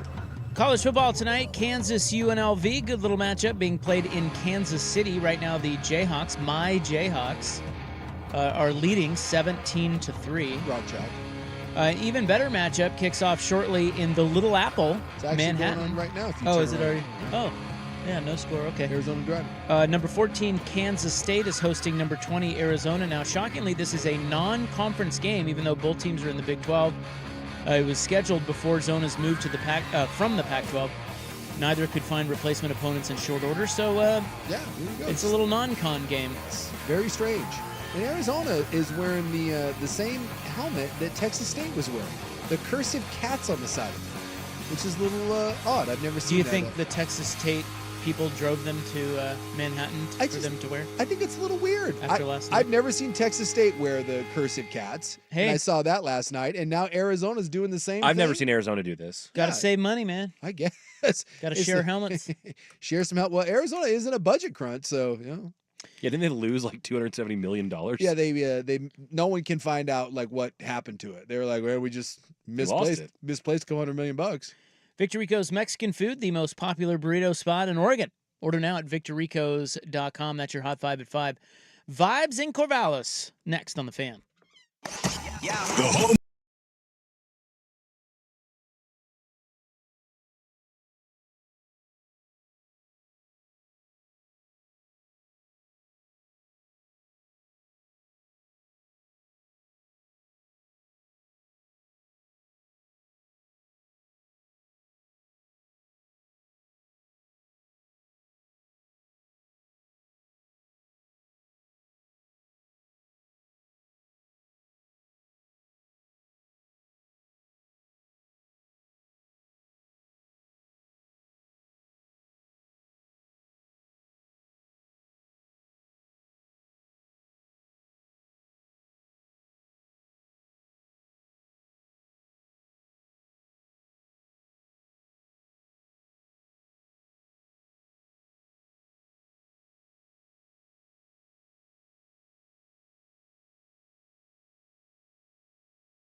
should be quite interesting down in Corvallis. Jace. I would think so. Yeah. You've got two programs. I mean, I would defy you to find me two teams that play in a game that represent any more divergent paths in college football. No. Than these two. I mean, you can make the argument Washington, obviously Washington State are in that same boat. I mean, Washington played for same thing. Yeah. It's the same thing. Washington playing for a national championship. I think the long-term prospects at Oregon people are a little more high on, but it's weird because you have these two games and it is very much no one in the country can relate to what Washington State and Oregon State are going through. No. You just can't. And great programs, great tradition. Rivalry game means so much. And they've just been left out in the cold, and now they're rebuilding their own thing to a much lesser extent than what they had before. But I can imagine that the scene in Corvallis, not so much in the Apple Cup because it's in. I just hate that that's at Lumen Field. It's just it's going to be so weird and sterile. I'm guessing that in Corvallis, if this game is close, this will be one of the best environments that we've seen in Corvallis in the 20 years we've been doing this. Well, on one hand, you have to think that even if it's not close, it's just like right at the beginning. This is going to be as jacked. They have to be as jacked to host Oregon, considering all that's gone down. Ever. Yeah, I mean, they want to kick the crap out of Oregon. Imagine this. Be careful. I'm not trying to make light of any sort of like violence, but imagine the bitterest divorce that you can think of, right? And then less than a year later, you get to extract some sort of really physical revenge on that person. I mean, these opportunities just don't happen that often.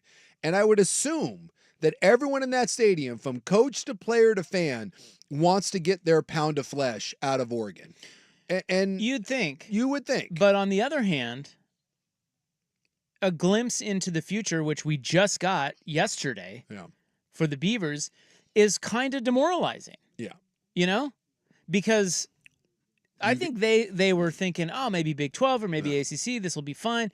But now you look at the whole thing with the Mountain West teams coming over. It's but you would maybe think, this won't be fine. Well, you got one of two things: either you view that as that's a real downer, or it's just another log on the fire, and you want nothing more than to say "f you" to your big brother. And like I said, from a Beaver perspective, I think the first two games of this really add fuel to it because Oregon has looked beyond beatable. I think this would have I think this would be a very subdued. I can't say very subdued. It would be a much different environment had Oregon won by the point spread in those first two games. If they beat Idaho by 40 and they beat Boise State by 35, there's a different feel going into this game. But eking out those two games at home, that place at Reeser, if it had a roof, it would get blown off. The potato salad is going to be flying in Corvallis tomorrow. And I really wish I was able to go down to that one. Because originally I was like, whatever. I thought Oregon was going to steamroll in that. I would like to be in that stadium for that one. Yeah, imagine if they beat him. Oh, God. Just the meaning. It'd be incredible. Just the meaning of that. Yes. And would that be the biggest moment in their history? I mean, they're already at a seminal moment in time. And then just for everything that would mean to beat Oregon after everything that's gone down and what the future looks like. Outside of, and I'm going modern, right? I'll take modern history. Outside of the Fiesta Bowl, I mean, dude, drilling Notre Dame like that. That was huge. Yeah. That's huge. I mean, premier program like that. Many people think you were the best team in the country that year. And the crappy part is in modern day, you would have gotten to prove it. Oregon State would have, they would have had a chance. I would say that if they beat Oregon tomorrow, that's the second biggest win in modern history. It's not much bigger than that. I mean, in Oregon State history. In Oregon State history. Like, the one at LSU you let slip away, that would have been huge. The big win against Wisconsin. I mean, there just hasn't been a lot of these moments, right? Where you're like, this is program defining. You're trying to build a new path forward. You're starting a new Pac-12, right? You're trying to plant your flag in the ground and tell your fans, tell your players, tell your recruits, we're going to be as good as ever. And here comes Oregon with all this preseason hype. Number 3 in the country, now number 9 in the country. But you know what I mean? With, one of the best teams, and no one's giving us a chance. And Dan Lanning's the greatest thing in the world. And to come into our house and beat them, I mean, it's mean a lot. I'll tell you what, I think it'd be the biggest regular season win in program history. You ever see a cheetah stretch? It would be amazing. Yeah, it would just. I just think the meaning of it. Maybe you could say it's not the best win, but the most meaningful win, perhaps. Yeah, someone said it's like an opportunity to publicly embarrass someone after a bad divorce. Yeah, because I didn't want to do the whole violence thing. So let's go with that. To publicly humiliate your spouse after a bitter, bitter divorce. Because Oregon State fan, and whether it's fair or not, they blame Oregon for pulling out. Oregon and UW had a chance, both of them, to save the pack. And neither one of them was going to do it. But they had a chance at the 11th hour to save it, and they didn't. And by the way, Oregon State wouldn't have saved it either. If they had gotten the invite, they would have bolted too. But, it's certainly, they have every right to feel that the finger should be pointed at those two schools. And, we get a chance to maybe settle that on the field. But as someone does point out, and I think this is a good one, you still have to have the horses in the barn, and I'm not certain that the Beavers have them. And that's a fair point. In order to beat Oregon, you do kind of have to, Boise State was better than Oregon last Saturday, but at the end of the day, they didn't have the horses. Oregon's athletes were just better, and the special teams and the couple big plays. Think about that. Boise State was better than just about everything other than probably 4 plays. In that game, 4 plays. Yeah. And that was simply Oregon's receivers being faster and 2 kick returners being better athletes. I would put it this way, though. If that happens again, I mean, Oregon can't always win those games just because they have better athletes. I mean, that game was so close. The way the ball bounces, different, a few things go differently. Yeah. Boise State wins that game. So I don't think that can be chalked up to, Oregon just has better athletes and they're always going to pull those games out. No, if Oregon State drags them into deep water, dude, they can easily beat them. Well, easily, but you know what I mean. Yeah. They can win the game. Just because they don't have as many horses as they had last year doesn't mean they can't. Yeah. And that's the other stinky part about this whole thing is I'm watching Arizona right now. Arizona, Kansas State. Arizona's up 7-0. Arizona's a good football team. How nice would it be to actually see the Arizona team the way it was supposed to be constructed? I mean, you add Jonah Coleman to this, you add T-Mac to this team already, and you'd have a potential playoff team in Arizona, with or without Jed Fish. And that's the same thing if you're the Beavs, how much of that stings in that. Imagine going into this game right now with Oregon playing the way they're playing, but you have all the guys that left the program, right?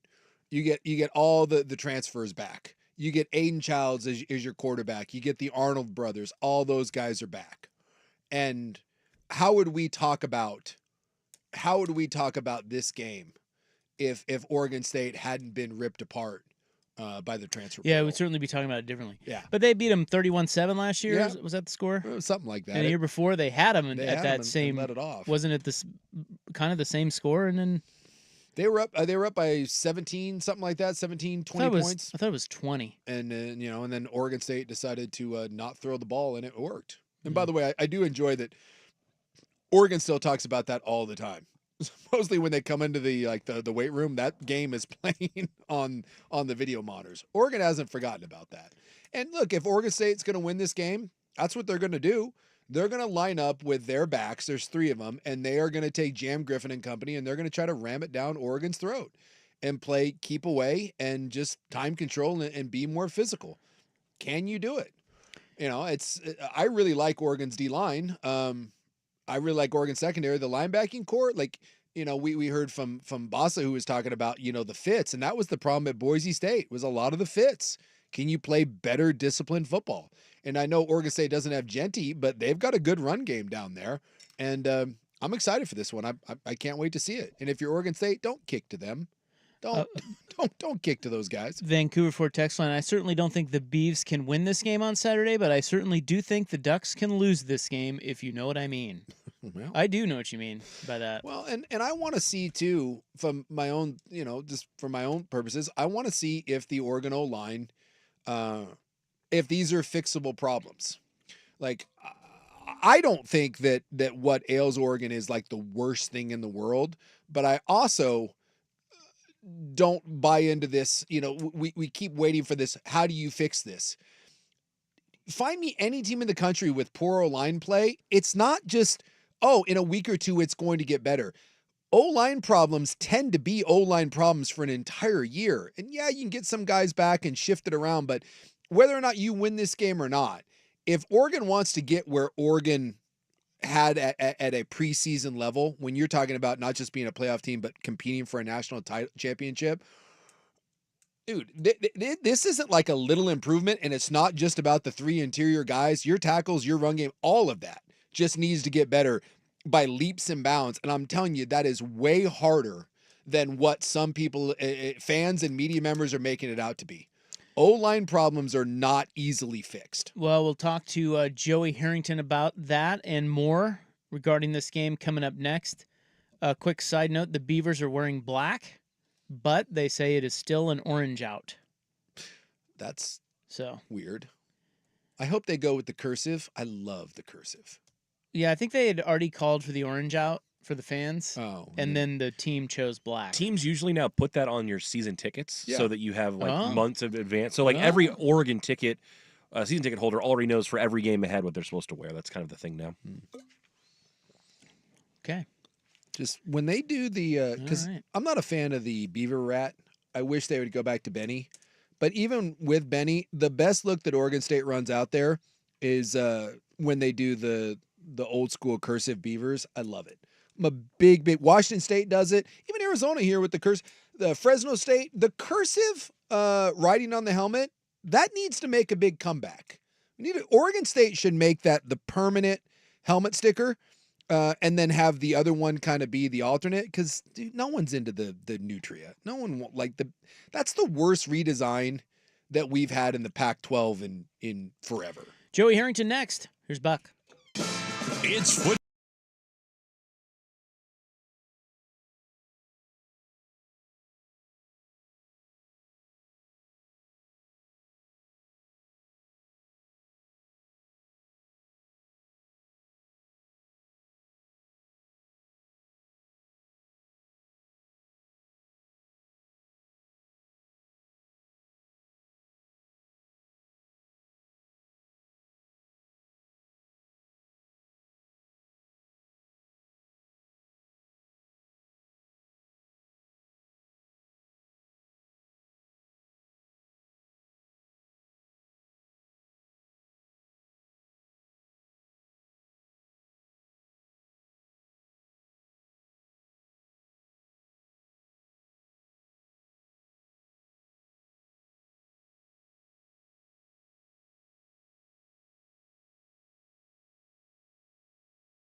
on the fan. This is never. Did I miss the theme music? Well, it's Football Friday. Well, because it's not story time anymore. It's a Football sponsored Friday. thing, and so we do the regular open. It's awkward. It's clunky, Joey. Just trust us. We know. Hey, I got a question for you. Okay. Yes. And we've already bet on this. I already brought this up on the show, and we differ on how we think you'll answer. Okay, so what if I told you that Oregon State wins this game, but I will then guarantee your Ducks a spot in the college football playoff? Are you taking that? With the alternative being you just play out the season. No, I'm playing out the season. So I was right. All right. I thought you take the guaranteed playoff spot. No. No, I'm playing it out. Even the way they've looked in the first 2 weeks, you're like, you can't handle losing to the Beavs? This year's just different, right? And it's a different. You know, you say, oh, this year's different because there's a lot riding on it. You know, winner goes to the Rose Bowl. You know, those years of what was like 06, 7, 8, 9, where like the winner of the Civil War went to the Rose Bowl. This year is different because, well, we left them for dead. Yeah. I mean, it was, and we've talked about this. I mean, it was the, I mean, I can't use the proper adjectives on radio, but it was the worst thing. Like, I still cannot believe that Oregon State and Washington State got left out like that. Like, just completely left out in the cold. So there is a little bit of, well, you damn well better back it up. Like, you know, if you're going to leave us hanging out like that, then you better go and, you know, if you're that much better and you belong in this conference and we don't, then you better go win it. Like there's just an odd dynamic to it this year, which is kind of exacerbated by the way Oregon State has played, or I should say the way that Oregon has played and kind of like subpar performance by expectations, and the way that Oregon State has played. Like, these guys have run the football for 3 1/4 a game. Yeah. Like, this is no joke. They giving up a touchdown in the fourth quarter. Now, granted, like they're not playing against Ohio State and Michigan State right now, but like. This is a pretty decent Oregon State football team, especially compared to what they were supposed to be after losing all of their talent. Yeah. So, like, there's just this really weird dynamic that I don't want to lose this one. All right, then let's go with this. Let's go with the worry index, 1 to 10, going into Reeser, eked out 2 at home, Oregon State on fire, O-line problems. Where's the Joey worry index?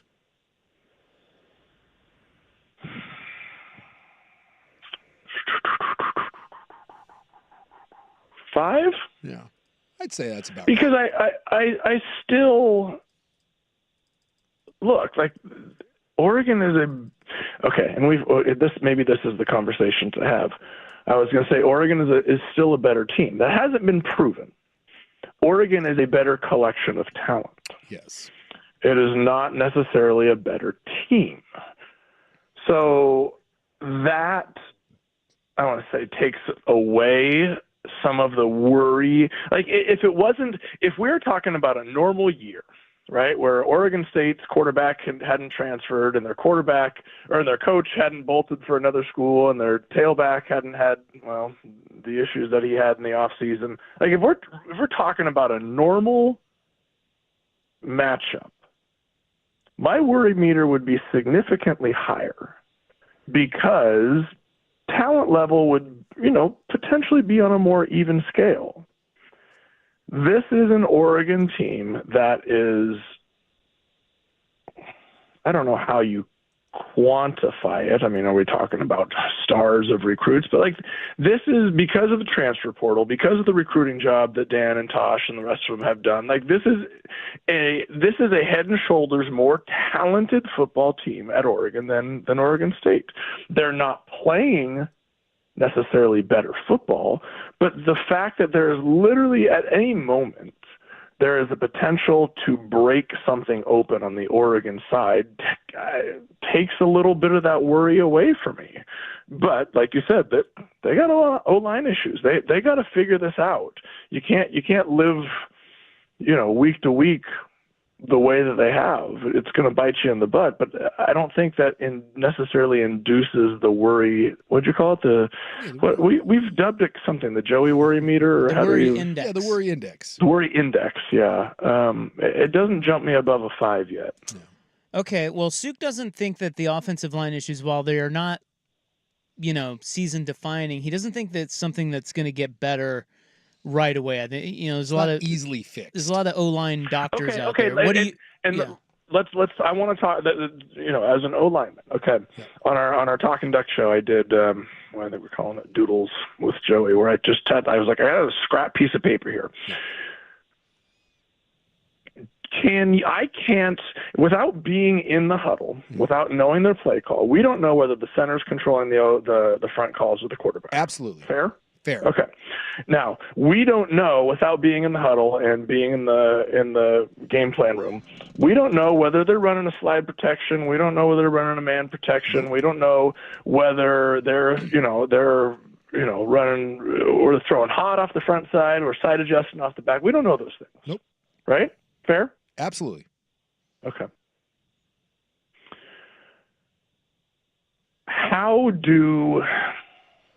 But we do know that something is being missed. Yes. Right? And it's not a talent issue. It's not a somebody is getting beat issue. It is a somebody is not communicating issue. Mm-hmm. Fair? Yes, on a lot of those. I'll push back a little bit, but I see where you're going with this. And absolutely, like the 2 sacks that Boise State got coming from the outside, neither one of those should have been a sack. Those were someone blew an assignment. And in the first, wait, hold on. So, are you talking about where left tackle tried to cut and the DN jumped over him? No, we're talking about one with the one that came from the left side is the DN came across the tackle's face. The tackle went all the way down with him. They looped another guy around and he came off of him. So like he never switched with his guard and came off. And then okay, but see, here's the thing though. Like I see that as that's a communication issue. Sure. Like, that's not a talent issue. No, yes. That is a communication. That is like left guard and left tackle. You know it better than anybody. You got to communicate. Like, you got to be hand to hand and touching that guy to the side of you saying, I got him. Here he comes. Like, pass him back. Like, that's stuff like, that's not being less talented than the guy across from. Yeah. Right? These issues, I mean, they had 2 or 3 guys coming free off the edge. Yep. Like, these are issues that are not, well, Oregon's just not as good as their opponent, or a guy just got beat one-on-one. These are literally just like communication, who is responsible for what, and to me, that's more fixable. Sure. I don't disagree with that. I think everything you said there is fair.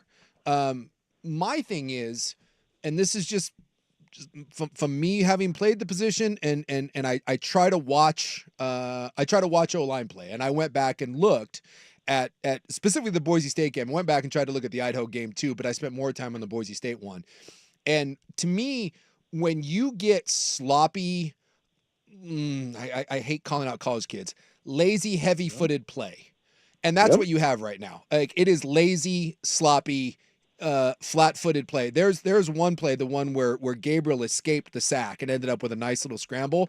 They're running a little play action where the right guard pulls and he's making it look like run, and his job is to kick out the defensive end, right? He's setting the edge. He just stops.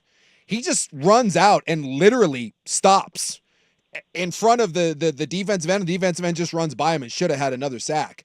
Like, and I see guys not moving feet. Again, it just seems lazy, heavy-footed play and really sloppy play. And I'm not saying that it's not fixable, but when you have O-lines that play like that, it's not as simple as just a week to week, hey, we're going to be better. Some of that stuff tends to be problematic early on when you have O-line, especially against lesser competition. When these things are problems, they can get better, but they tend to be nagging. And I just tell you right now, this will be the weak link on the team all year long. I'm not saying it can't get better. I'm not saying it can't get to a point where you are still an elite team, but we're in week 10, we are going to be sitting here and say the weak link of this offense is going to be that offensive line. I do not think this offensive line, if I'm looking from into the future, becomes an elite O-line. Can it become a good O-line? Yes. I do not think it's going to become elite with what I've seen in the first 2 weeks. You will know better than I. Where does the injury situation officially stand right now on this offensive line?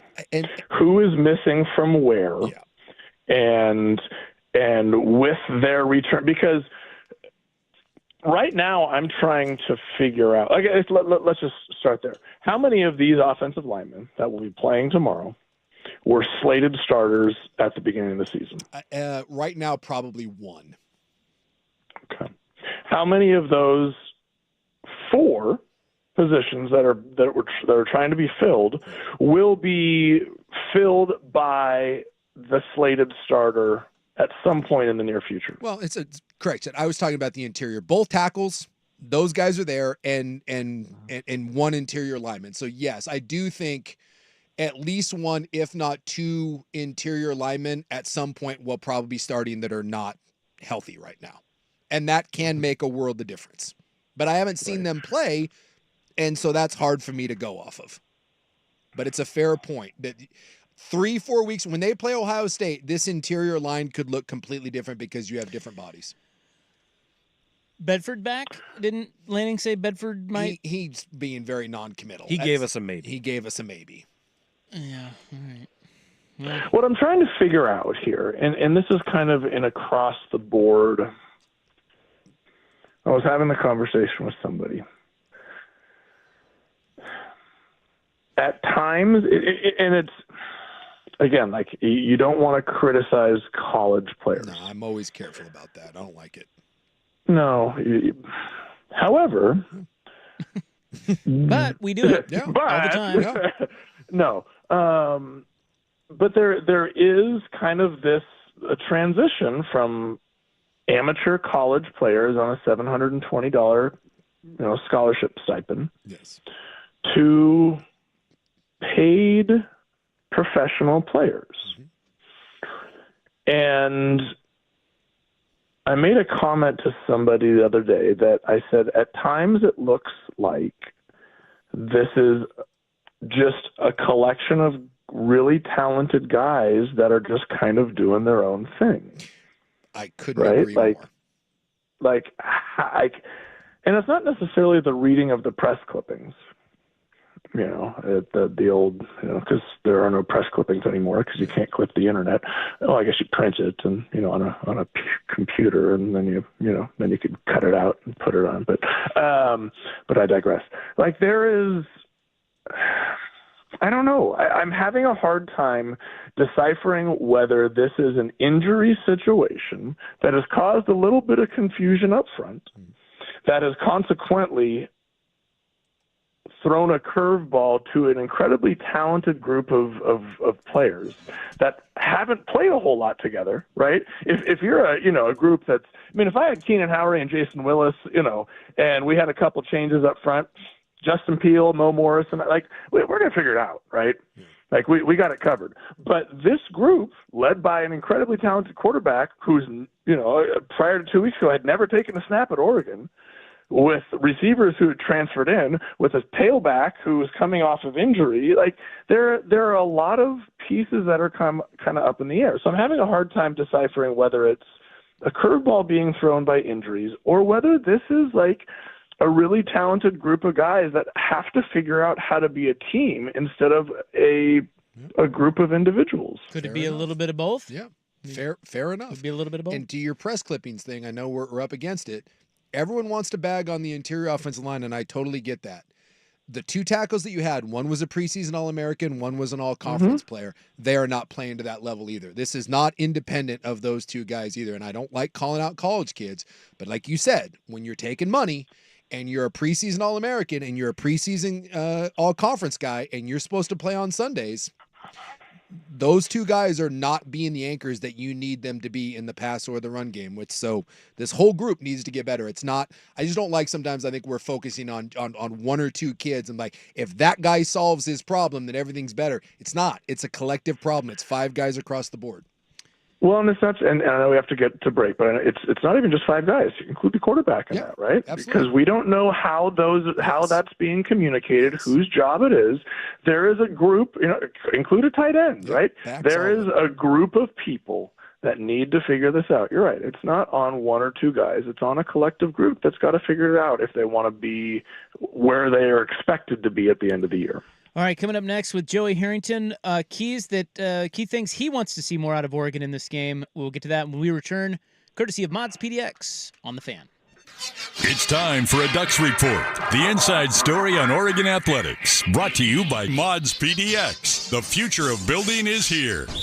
Getting some of the wrinkles out early, you know what I'm saying? Unfortunately, it's not coming out the way we wanted to go, but we do a great job of bouncing back and making sure we clean up the stuff that needs to be fixed. And so that's what we do. We do it every day in practice. And so once we do that, we'll be good to go. So I don't lose no confidence in this line. I don't lose no confidence in our quarterback. It actually grows more because we're learning from it. It's a learning experience, And so we just take it on the chin and just keep moving forward. That is Marcus Harper of the Ducks. Yeah, offensive line there. It's all you can do is keep getting better, little by little. But in order to get where you want to go, it's got to get better leaps and bounds. This is nowhere near what you need to be in order to beat the Ohio States of the world. Mods PDX, the future of building is here. If you're considering new construction and want it done right and fast by a team that's focused on innovation, collaboration, and creativity, you want Mods PDX. At Mods PDX, we craft beautiful, sustainable, energy-efficient buildings of the highest quality. Our modular approach means your project can be completed faster than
12:30 tomorrow here on The Fan. Joey Harrington with us, wrapping things up here. We spoke about the offensive line last segment. Joey, where else are you looking? What else is key to you? What do you want to see more of Oregon in this game outside of the O-line? You know what I'd like to see? They took a couple shots in the Boise game, pushed the ball down the field a little bit more than they did against Idaho. And it seemed to spark things in that third quarter, right? They had a couple more, a couple of mid-range, 15, 20, 30-yard balls down the field. There's kind of a, Dylan has done an incredible job, 41 of 47. I mean, he's completing over 80% of his passes this year. We all know how college football has changed, and a lot of that stuff happens at the line of scrimmage. And it seems to be either a line of scrimmage bubble screen or something quick, or you're taking a shot like down the sideline. They threw 3 or 4 balls, some deep crosses. He threw a great seam. Like, there are a couple balls that they threw in that third quarter that seemed to spark the offense a little bit, right? If you're having an issue at offensive line protecting, move the pocket, take a shot into that intermediate range. That put Boise on their heels in the third quarter, and consequently, they were able to run the ball. They were able to get some momentum. Now, had it not been for 2 fumbles in the fourth quarter, I think it would have been a different game or a different ending. But they had it rolling. I think that's going to be the thing that I'd like to see tomorrow. Is I want to see, instead of just trying to run the ball or throw bubble screens or stuff around the line of scrimmage and throwing fades up the sideline, I want to see him move the pocket, get Dylan out, on the edge, and throw some of those 20 to 30-yard balls on first and second down, right? If you can't sit in the pocket and consistently protect, find a way to get on the edge and get the ball down the field to be a catalyst for your other stuff. Yeah, and if you go back and look, the 2 big plays that they had, protection on it was beautiful. And they are doing some more play action stuff with the protection and trying to move some stuff. I'm with you. I'd love to see him get out of the pocket more. But yeah, the amount of weapons you have on this offense, it's silly, the number of talented guys. And so I'm with you. This offense, as it continues to evolve, find ways to get vertical and put some pressure. And if you do that too, that'll loosen up some of the run game as well. Just that threat. And you saw it in the second half, like you said, it sparked it. The run game was working. For all the flack that the run game is getting, they were turning out chunk plays against Boise State. Well, they were turning out chunks because they were able to put Boise on their heels, right? Yeah. If you have a threat, throwing a fade, I mean, what does that really do if you're not hitting it, right? Yeah. They were completing the ball 15, 20, 25 yards down the field, which puts them on their heels. Yeah. That's what Bellotti and Tedford were so incredible at, is changing hey, we're sitting in the pocket, it's not working. Great. Let's change the launch point. Yeah. Let's work a concept down the field that isn't a 40-yard fade and that isn't just a quick screen, right? There's that intermediate route. There's that intermediate space that often gets overlooked. That is often it's sitting there wide open at times. You just have to scheme the routes in a way to take advantage of it. If it's not getting protected, move them out of the pocket and hit those zones to just soften things up a little bit. And one of those at Boise State went for a 50-yard touchdown. It was just a simple little slant pattern. A little slant, yeah, exactly. And mistake. And that's my thing is, like, spread them out. You got athletes, man. Put those guys in space. Yeah. When you look at some of the guys they have, it just looks different. Like from tight end to wide receiver, like. I don't remember a more physically imposing group that Oregon has ever trotted out there on the outside. I mean, I want to get the ball to that Sadiq kid, the tight end they have. Oh my God. It's like you created him in a lab. Oh boy. All right, you going? Are you going to the big game in Corvallis with your Joey Harrington jersey? I'm going to the big game. Yeah. There's a youth soccer game, I'm guessing. Oh. Exactly. It's at Delta Park. Oh. Wow. It's tough. Yeah. Bring the mobile home. Yeah. That's come on, that's my life. Like that's where we're living right now. Yeah. Weekends or Thank soccer God games. for Xfinity, the Xfinity mobile app. Well, there you go. Nice little plug. I like it. All right. There you go. Well, wear your Joey Harrington jersey so everybody knows who you are. at least. Oh, or I could just sit in my chair under a tree and not wear my jersey. Yeah. Then leave that to your brother. He's out there wearing your Falcons jersey around a casino Do somewhere. people ever come up to you at games like that? Or, games and practices and stuff? Talk to you? Like at the soccer field? Yeah. Not in that way. We'll just kind of be talking on the sideline and asking what the score is, and I'll tell them because I got my phone sitting there. Right. You got to hide it though a little bit because you can't actually be watching the TV while your kid's playing on the field, right? No, it's poor form. Although I think we That's all bad do. form. Yeah. Yeah, exactly. Right. It's one of those hidden, the unspoken truths. So it's like, yep, I'm at the game, but I'm really watching the other game. My dad used to bring a TV to church, and he would sit in the back pew and watch the NFL during church, and it was amazing. The thing with that, like the big rectangle block with the antennas. Yeah, he had one of the boom boxes, right? And the boom box had a tape player, the radio, and then where the double tape player would be side by side. One of those was like a 6-inch black and white screen, and my dad would bring that and he would sit in the very back pew of church with the antenna up. He would sit at his feet, and my dad would watch like the Seattle Seahawks during church, and it was just like he didn't care. He's like, hey, I'm listening to the Lord and watching. He had the sound off. Yeah, he was great. What's more exciting, church or a kid's soccer game? I'm taking a kid's soccer game. Me too. All day long. Yeah. Well, look, as I learned very, very quickly playing down in the South, that God is a football fan. Apparently. That's right. So I don't think anybody's upset about that one. God wants you watching that football game. God wants you in that pew watching a football game. God needs you in that pew watching a football game. Deep down in places you don't talk about at parties. All right, you enjoy the real big game tomorrow. Yeah. You enjoy that. Thank you. Exactly. I will. Have a good one. Have a good weekend. Now, Mods PDX, the future of building is here. I have to play something for you. Yeah, what do you got?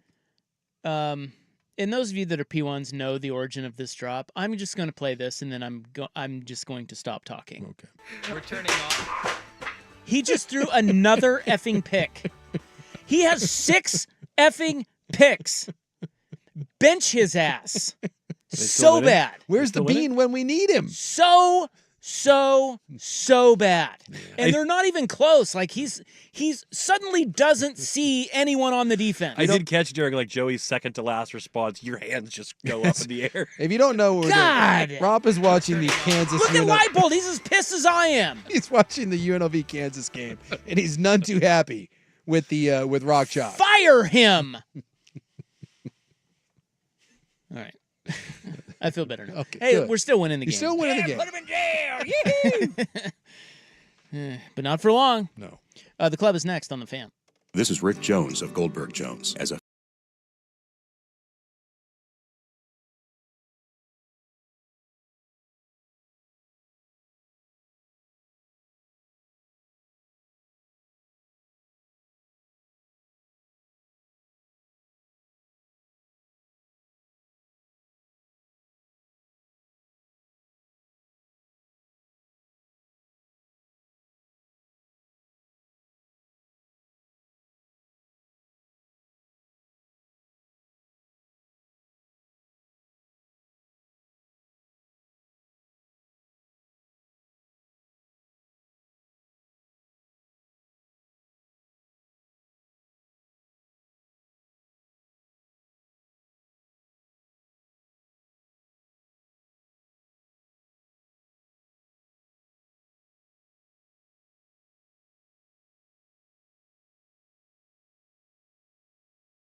quarterback sucks. So 9 minutes ago in the third quarter, 17-16 Kansas. Yeah.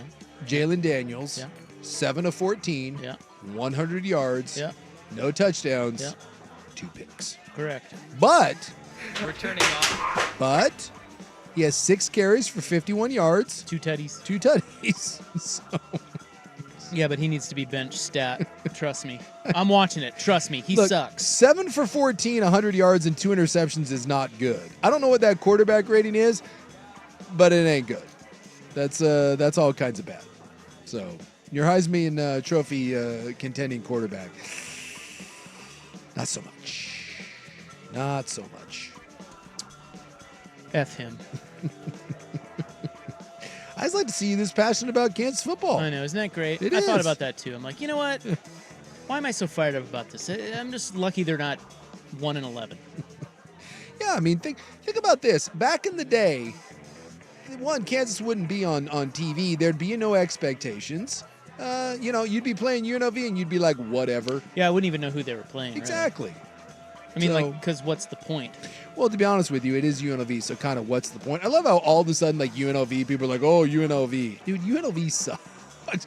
UNLV has been one of, if not the most irrelevant football team for like 50 years. Can I read you Kansas's? Look, I hate to keep talking It's sports very here. sports. I want you to. The hell is this? Here comes another pick. Oh, nice. Throw it at his feet. Maybe he'll catch it down there. Good idea, Daniels. God. Yeah, boy. Okay, 2-10, 1-11, 3-9, 3-9, 0-12, 2-10, 1-11, 3-9, 3-9, 0-9, 2-10. It's not good. How's that for a nice little 10-year stretch? It's not good. It's not good, Bob. Leipold went 2-10, but then he went 6-7, 9-4. Right. And now they're 1-1, and they don't have a quarterback. Hey, things are looking up. What are you talking about? Looking up, and you're still winning the game. Dun, dun, dun, dun. And they're not 2-0 like my BYU Cougars. Look at that. 3rd and 21, just hand it off. You know he's going to throw a pick. Great call. 2 yards. Let's go. You don't Punt want it. You don't want him throwing the ball in that situation.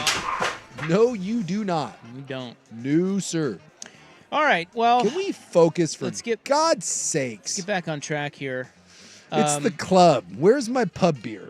We've It's got a Friday. I got to start. We've got a nuclear reactor story. Did you know you could build a No. nuclear reactor in your backyard? No. It turns out you can. By the way, well, no, you can't. You can. Well, I mean, you could, but you're going to get in trouble for it. Yes, it turns It's out not like lawful. It turns out the federal government does not like this at all. And it may end up killing you too. But you can do it with a shockingly simple array of parts. I would think that in order to get the material to start a nuclear reaction, you would, if Back to the Future has taught me anything, you need some like Iranian terrorists. Apparently not. Well, we'll get to that story. Yeah. And then we've got a yard sign war update. Yep. There's been a salvo fired. And I do believe you said that you have an update on the Ohio State. I have reached out to 4 separate hotels in Eugene. Because this originated because Cooper Manning paid a hotel in Ann Arbor to fly the Texas flag when Texas was in town for the Michigan game. Yes. And we said we didn't think Eugene would allow that. Yeah. You can't just pay them. Well, Suk said, "Oh, yes, you can." And I bet it's not that much. Let's see what we got. And so you have followed up. You have called 4 hotels in Eugene. Yes. Asking if you can pay them to Look at fly. the big man putting in work. Right. The best part is all four went like this. Yeah, you're going to have to email I someone. have concepts of a plan.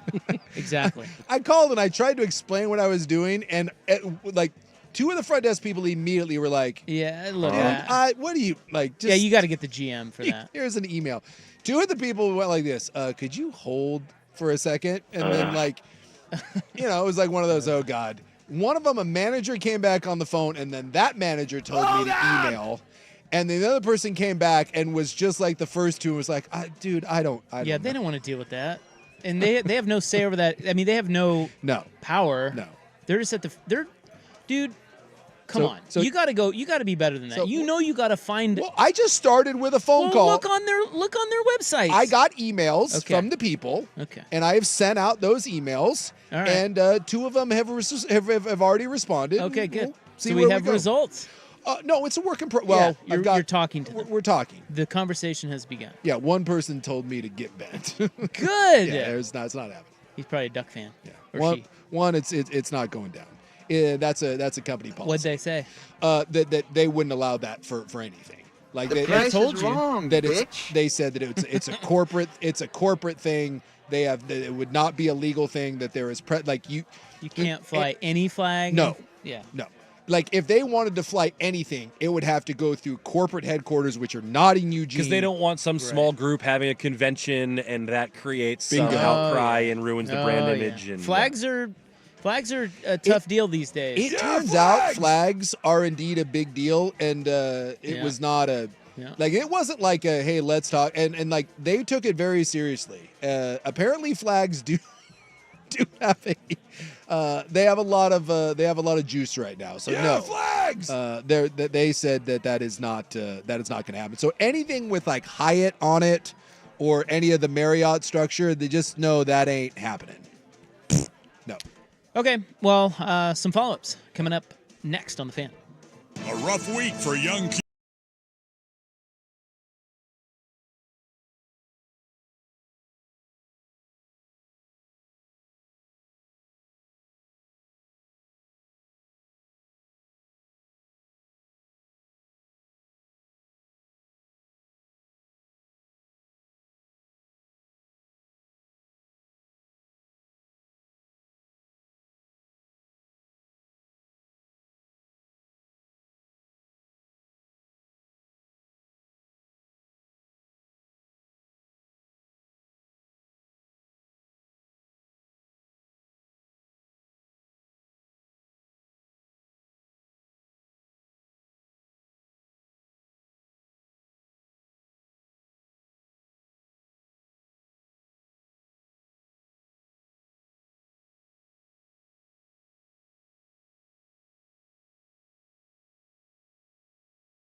All right. Well, we've got several follow-ups with Big Zucchini over there. Do you care to tell us what the other Eugene hotel said about? Oh yeah. So at least the Even Hotel down there. Even? Yeah. Yeah, it's EVEN. I'm not familiar with my Eugene hotel. I just went off of star rankings, right? Look, there's not many. I did not go to the, and by the way, if I fail at all these, maybe I should, but I did not go to like the Holiday Inn.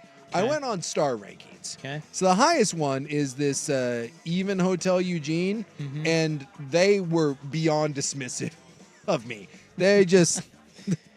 They want no part of this? They wanted nothing to do with my with my sass. So what did you say? No. So strong no. Well, I kind of lied, and I just said that I said that I had a group that was looking to come into town for the Ohio State game, and by the way, a lot of those hotels are already getting booked up, which I might have been a little late on that. But I said we had several people. I said we were from an alumni group. We were coming down. We were coming to Eugene, a large group. We were looking for a large space. Maybe if we had a banquet space too, trying to give the illusion that I'd be spending some money. And then I said we would like it if we could fly an Ohio State flag out in front of your hotel. I thought this was a pretty good, you know. Seems reasonable. Yeah, not really, but well, I thought it was better than me saying, "Hey, I'm a jackass at a Yes. radio station," Yes. or "I'm one guy going to a room." I agree with your tactic. Right? So what did they say? Oh, they were like they found the whole thing just absurd. They were like, "No," they told me that they did not have space. Blah blah blah. They blew me off so they very blew fast. you off because it was an Ohio State flag? I don't know. Or they blew you off because they well, just... they blew me off for everything. They don't have the space. They just nothing. That thing was kind of booked up, and the flag thing was beyond a non-starter. Okay. Because after I got my response, then I responded, well, even if we had a smaller contingent, is it possible that we could still do the flag? And they informed me basically what I do in the parking lot is that, but I'm not putting anything on the building. And they went into a long thing about how no one flies a flag. Yeah. Like that ain't happening. Good. The flag thing apparently is By the way, it was a big deal. The Even Hotel? Yes. A wellness hotel. Yeah. Well, the wellness. Unique wellness-focused experience. Well, you know what? In downtown Eugene. It ain't happening. In-room exercise equipment and a heated indoor pool. Yeah. The Hyatt also was a non-starter. They gave me like a 2-word, like that was just like no. Because corporate thing. No. Yeah, they're big. Yeah, they're like no, just bleh. You can't fly your flag on a Hyatt. No, that's not happening. That has to go through Paris Hilton. Now I will. Oh wait, that's a Hilton. Who owns Hyatt? I don't know. I think there is an actual Hyatt family. Is there? Yeah, I think so. So they were a no-go. I will tell you though that both the Graduate, which I think is a Hilton, and the Valley River Inn have referred me over to a corporate sales sort of thing. Okay. To see if they could accommodate my group thing. And as part of my request, so when they sent me over there, I did ask if my flag was something I'm like, look, I don't want to go too far down the rabbit hole because like I'm not booking a bunch of You don't want them to continue to call you and pester you about your group rates? No, I just can I get the flag done or not? So I did mention in both of those that the flag was something that we really like, and I said that we've been accommodating, which is another lie. I said that other hotels that we've gone to have been accommodating with that, and for a fee, they have allowed us to fly the flag, and said that we were open to, obviously, paying whatever we need to pay, but the flag was a big deal to us. And so I've been referred over to a different section there, and I'm still waiting to hear back about what's happening. I stayed at a Graduate in Athens, yes, Georgia. Wait, Athens? Where's UGA? That's in Athens. Yeah. That's correct, Athens. Yes. We were in Athens. There's a Graduate there. And that is let me tell you something, that is a delightful hotel chain. Okay. It is delightful. They do a good job. So far, they have not told me to go blank myself. I'm guessing eventually I get told to go blank myself. Yeah, you ain't flying Ohio State flag in Eugene, dude. It's not happening. As someone said here, I think we're about to find out that Cooper Manning has way more connections than Suk. Yeah. Cooper Manning probably owns the damn hotel. It's possible. So the question becomes, when I eventually strike out at these two things, although I like the ruse that I'm putting on, I'm looking to bring a lot of people with me to this group. It's a thing. We need space. We need tailgate space. We're looking at maybe a conference ballroom. The problem is for that damn Ohio State game, the stuff's already packed. Then they probably want to deposit. Yeah, well, I mean, I don't care. I just need someone to say yes. Yeah, this is the price. All I want is to fly the flag. If I do this, Yeah. can I get the flag? You're not going to get it. They're not going to allow it. No. Eugene better than Ann Arbor. I'm not saying no. I'm not willing to admit defeat. Okay. The question becomes, so I picked the 4 best rated hotels in Eugene. When this fails, do I go to the 4 worst rated hotels in Eugene and try? I would. I think you probably have a better shot at that. Some crappy ass hotel doesn't give a rip. Right? Some owner who doesn't, is like, yeah, I don't care. How much are you going to pay me? He can just put some money right in his pocket, heads to the casino. Right? Like it's probably your better bet. Like if I went down to the worst, there's 99 hotels that when you pull it up. Really? Yeah, 99. Is that a lot of hotels for you? That's got to be surrounding area. Yeah, it's the surrounding area. Yeah. Yeah, because some of these are like, Springfield. Or... Yeah, and there's even a couple of these like in like Corvallis. Oh, well, that doesn't count. No, I mean some of these are pretty. But like if I went to the Mystic Rose, would that allow me to this fly? Is your bit. Yeah, we'll see what happens. Ask him. Well, I'm just saying I'm not going to take no. Just like oh whatever. I mean all it is a couple just a couple emails. How about this Motel 6 in Sutherland, Oregon? The O'Connell Lodge. No, see what happens. The Rice Hill Inn. I might like where that's going. That's a 2-star that's 30 miles from Eugene. The Rice Hill Inn will let me fly a flag, right? Where's Ohio State staying? Do we know? That I don't know. That I could not tell you. By the way, Sutherland is like an hour south of Eugene. Wow. So they they don't care. They don't care. All right. Well, you're getting nowhere on that. What about the yard sign war? Yeah, so this is the last follow-up. As I've stated, that I've got 2 people a couple blocks from me, and it's fantastic because one guy's been a Trump guy the whole time. Dude's had a Trump sign up in his house, in his on his fence. I have concepts of a plan for years, and then across the street, fairly recently, the Biden sign popped up, and then Trump guy responded by putting up 2 more Trump signs, and I was like, "Ooh, this is getting spicy." And then my guy across the street, he put up another Biden sign, so it was still 3-2. Well, it had been a little bit because I was walking the other way, but I went back recently, and that's when I saw that it had become 4-4. That we had 2 Biden, which, by the way, are still up, which I find interesting. Not Harris? Well, they've got 2 Bidens, and then they went 2 Harris walls. Okay. And my Trump guy responded with 5. He's going 5 big Trump signs. China. And then the Harris people responded with another one. They went with their 5th sign. My Trump guy has now responded with 5 Trump signs and 2 flags, plus an American flag. Yeah, flags! And I was like, oh my gosh, like what are we happening here? So we had 5 on 5, but I thought the flags were pretty impressive. And now the neighbor across the street has responded with 2 extra signs. We are now at 7 signs to 5 signs, but 2 flags. According to my total, we're at 7 on 7 right now. So if you do it anymore, you're going to have problems. Wait, there's a Trump flag? So my man's got 5 signs. I know, but the flags. The there's flag. a Trump flag. He's got a Trump flag. And an American flag. And the American flag, and then another flag that is the don't tread, the snake thing. Yeah, the don't tread on me, these colors don't run thing. And that's a Trump flag, right? I'm counting that. What does that mean? I think that's just like I don't know if it's Trump as much as it's like hyper-conservatism, like come and take it, that whole deal. There's also now, and I don't count these, I want to take I took a photo of the Harris one. I'm kind of afraid to take a photo of the Trump guy's house, to be honest with you.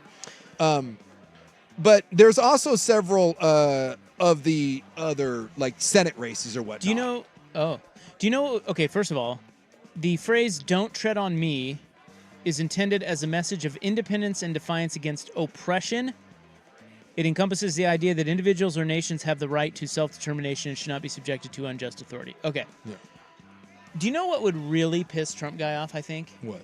What I think the ultimate Trump card, no pun intended, for this battle would be. It would be an American flag from the Harris-Biden house. I don't know if those things are do they sell those? An American flag? No, just I'm just saying, Harris House having an American okay, flag. I thought you meant like if the Harris House just puts up an American flag, Yeah. you know how much that would piss off the Trump guy? Like, oh, it doesn't stand for what you think it stands for, blah, blah, blah. That Yeah, whole deal. because he's saying, this is America, I'm voting for Trump. And they're saying, wait a minute, I'm voting for this is still American, I'm voting for Harris. That would make his head explode. So you'll see here, so this person has the unburdened by what has been. That's the first Kamala Harris sign. Unburdened. It says unburdened by what has been. And apparently that's the slogan. All right. Then they have the Protect Democracy Coalition. That's another sign that they've got up. Okay. And I didn't count that in the Harris battle. That's just the neutral sign. I guess unburdened is a thing for her in her mockery of Trump. And then there's a Maria Washington for a U.S. Senate sign. Then there's another one that says vote for democracy, vote for Democrats, vote blue in 24. These are all independent. I mean, the yard is fantastic. It's just littered. And then we have here's the first Biden one. They still have choose democracy over dictatorship, and she still has the vote, or they have the vote Biden, which I don't quite get. And that side yard has been filled up. So now they've moved to the main yard and are putting up the Harris Walls sign now.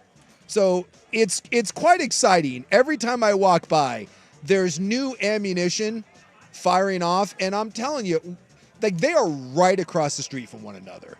And you know that this is a direct FU to each one of them. Oh, yeah. That every time one of them sees, they're like, well, I've got to add more. That's why the Biden signs haven't come down. I'm Yeah. sure they've considered that, Yeah. but they're like, no, well, we don't have any more Harris signs. We got to leave the count is 7-5, and he's got a flag. What if the Harris people put up a gay pride flag? I think it would break. I don't know if he Is could that take better or worse than the American flag? Well, is that the equivalent? So they have the Don't Tread on Me flag, the Yeah. Gadsden flag. Yeah. Would the equivalent on the other side be the pride flag? Or what if they did a Black Lives Matter flag? Yeah, something like Oh, that. boy. Maybe 3 flags. All 3 of those flags. What does Trump guy do then? I don't know. What's he do? I don't know. Well, he's got... Hopefully he doesn't shoot him. He does have, I mean, the 3 flags of his are centered. He's got an old basketball hoop, like a basketball backboard, but with no rim. The rim is down, and he's painted it, and that's where the flags are mounted. But he would have to mount the flag somewhere else. He'd have to move to other parts of his property to put up more flags. I will say that if I go down there like in another week and he's got like 5 flags, I'm going to be impressed.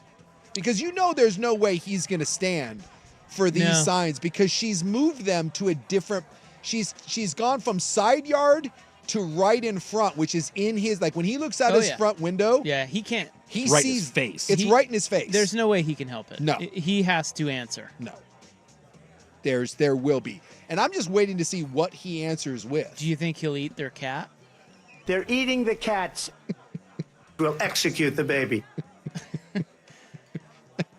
I mean, I hate to joke about all this, but They're eating the pets. It is pretty funny. And they're stealing geese. I would love to know what those two, when they drag their trash cans out, because I mean, my neighbor across the street's a great guy.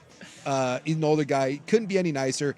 And I'd say at least twice a week, right? I'm dragging the garbage cans out, or I'm pulling up to the house when I bump into him all the time. I so desperately want to see those two neighbors across the street from one another. I want to see like those two people out front. I desperately want to see it. I also want to see what they look like.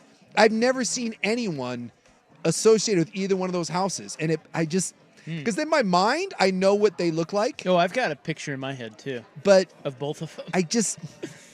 Probably quite unfair. Right. But the Trump guy's got like a big RV that you can see behind a chain link fence. No way. And he's got like a big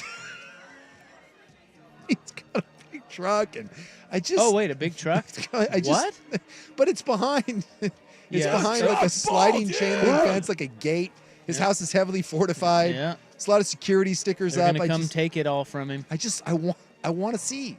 What if it's just like some sweet old lady that lives there? Yeah, it's not. I can assure you it's not. These people are crazy. Someone said would not be surprised if a Confederate flag makes an appearance pretty soon. That's not funny, but funny. And he's not wrong. I will keep you updated, and it does say something that I have photographed some of the Harris. I don't know why, like homes like that, I'm very concerned about standing out in front of them and taking photographs. It always makes me nervous. Like the person that says the Black Lives Matter flag, or we could get one of those signs in their window that says, "In this house, we believe in science." What if he puts out tiki torches? God. There was someone, they took it down on that same street that had a big, and I think I've talked about it, but it was always the most, I love my neighborhood. I love it. It's, the people there are just fantastic. There was a guy that had and he was there year round, and I'm sad that it's gone. He had like a 6-foot cross right in his front yard. Huge cross. And then it was outlined in like LED lights. And at night, it was so bright that from a distance, it kind of looked like the cross was on fire. And I don't think that's what he was I don't think that's what he was going for. I just always, every time I walked by it at night, I was like, wow, it's a bold statement right there. It was like the brightest thing in the neighborhood. Just a giant ass cross, middle of the yard. Do you think it's gone now. Is it possible that the new American Civil War will begin right in your neighborhood? Like 4 blocks from where I live. That will be the epicenter of a new American Civil War. I've never seen 2 homes. Like you see these, like, there's like, it's a bad Simpsons episode where the neighbors are at war with one another. And I know that goes on. I've just never seen it. But this sign thing is certainly 100% a response to one another. And Quality battle. I couldn't be any happier Keep about us it. posted. I will. Hey, are we going to Sports Snort here, or are we? We are going to a sports snort, and then we will hear from the window daddy. Oh, nice tease. Hey, I'm gonna tease an ad. I'm gonna be in an ad here coming up. You guys want to stick around? And Nuclear Reactor Kid. We'll talk about him coming up. Here's Buck. This is a Football Friday edition of Prime.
in a shocking development, when you're 17 and you decide to build a nuclear reactor, it leads you. Not everything is going right in your world, and so eventually he died. He had a lot of health problems. Shocker. So he was 14 when he built a nuclear reactor in his backyard. He was 14 when he started to collect the parts to do it. This was in the mid 90s. Where? In Township, Michigan. Okay. So look at this kid. This is him when he started. So he was a big Boy Scout. Okay. So he was a Boy Scout and he was working on an Eagle project. And that's no joke getting to Eagle Scout. No. So and he was a very smart, very studious kid, but he had a lot of behavioral issues. So his parents pushed him into scouting, which, I thought that was probably a pretty smart thing. And so I don't know the better way to put it. By the time he was 17, he had built a somewhat functioning nuclear reactor in his parents' backyard. He built it in his parents' shed. What do you mean somewhat functioning? So they said that while it was very crude, let me scroll down here because he was trying to build a certain one that produced more material than it used. And they said that he was creating neutrons. He was getting a nuclear reaction, but they said because it was crude and he lacked, any real training in nuclear physics, he wasn't in any real danger of actually creating like a reactor that could cause a giant meltdown or create some sort of bomb or anything like that. But it certainly was enough to cause a major ecological disaster that they had to clear out the entire neighborhood and move the shed away and bury everything in his yard at a disposal site. Like it was a real serious thing. And I guess they found out about it. They pulled him over when he was 17 at a traffic stop. And they found the material in his car to be kind of suspicious. And they thought it was, and he didn't have a lot of good answers for it. So the police followed up on this.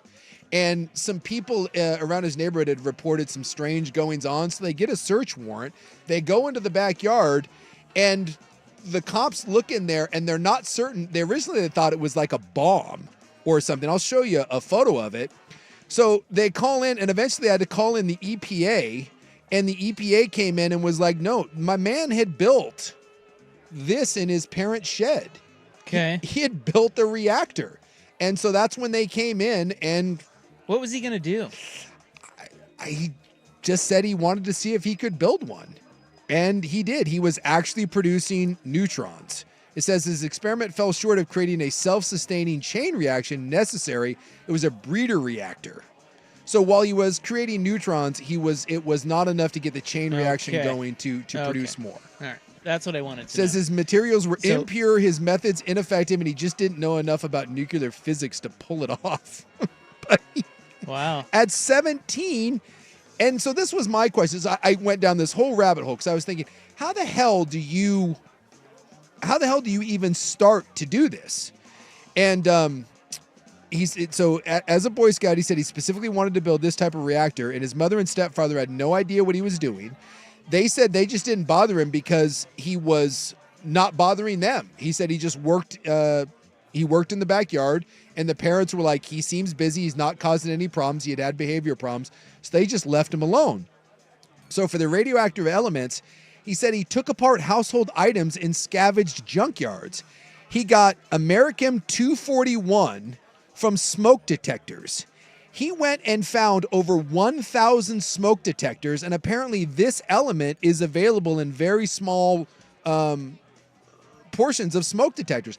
1,000 smoke detectors. He got radium-226 from scavenged antique clocks, and he got thorium-232 obtained from camping lantern mantles. Wow. He literally figured out how to get radioactive material out of household items. This is intense. He used a lead block with a hole drilled in it as his, quote, reactor. Okay. And then he used lithium extracted from $1,000 worth of batteries to purify the thorium ash using a Bunsen burner to heat the mixture. And he did it all in his suburban backyard shed without any safety precautions or potential radioactive exposure and environmental contamination, which they did say was extremely high and posed a significant risk to him and those around him. And had it blown up, bad news. He could have blown up the block. Dude, that's crazy because I don't know much about nuclear reactors or anything. Yes. Or fission or whatever the hell goes on in there. But I know it's complex. Yes. And I guess they said that, his property was declared a Superfund cleanup site, and a massive operation was launched to decontaminate the site.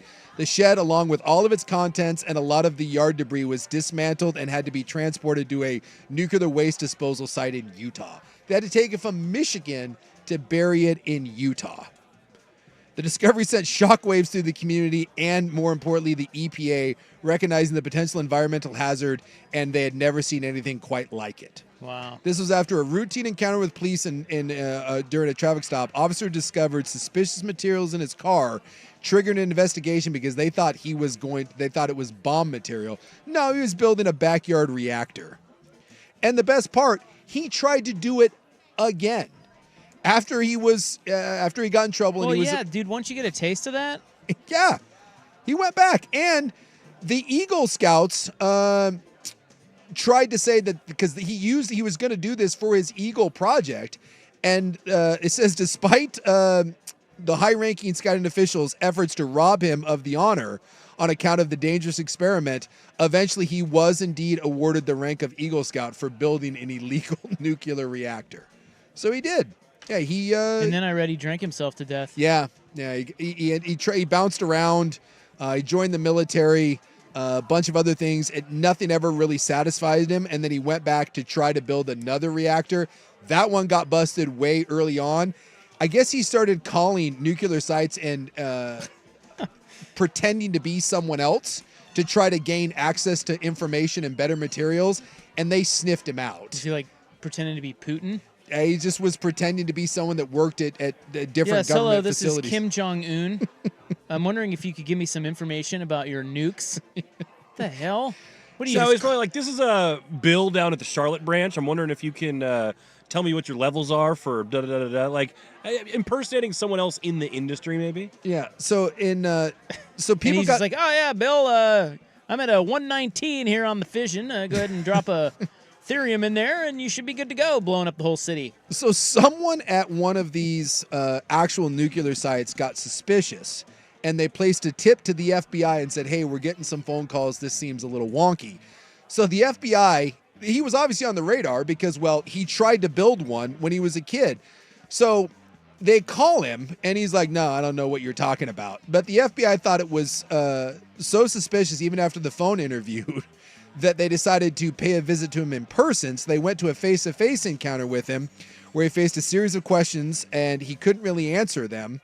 And then ultimately they found out that indeed he had started another project, and this time he was storing the radioactive material and the neutrons in his freezer. He was just storing them in an old lead freezer. And then at that point he got in trouble. Yet again. So, well, nice try, fella. And unfortunately, he is now he passed away at the tender age of 39 after dealing with many health problems, mental health issue. Do you think that he's more of a genius or a dumbass? I kind of think that dude's a genius. Okay. That dude built, I mean, out of clocks and smoke detectors and batteries, that guy figured out crudely, but how to have a nuclear reaction. I'm sorry. That's at 17 years old. What were you doing at 17? Well, certainly not that, but he does seem to. Well, maybe I was the smart one because I was doing girls. He does seem to be pretty dumb with how he went about things. Yeah. You know? Yeah. So it's like, how smart could this guy be, really? You know? I'm saying I just kept reading about this and by the way, that's the Cliff Notes version. If you dig into this, man, it's an insane story.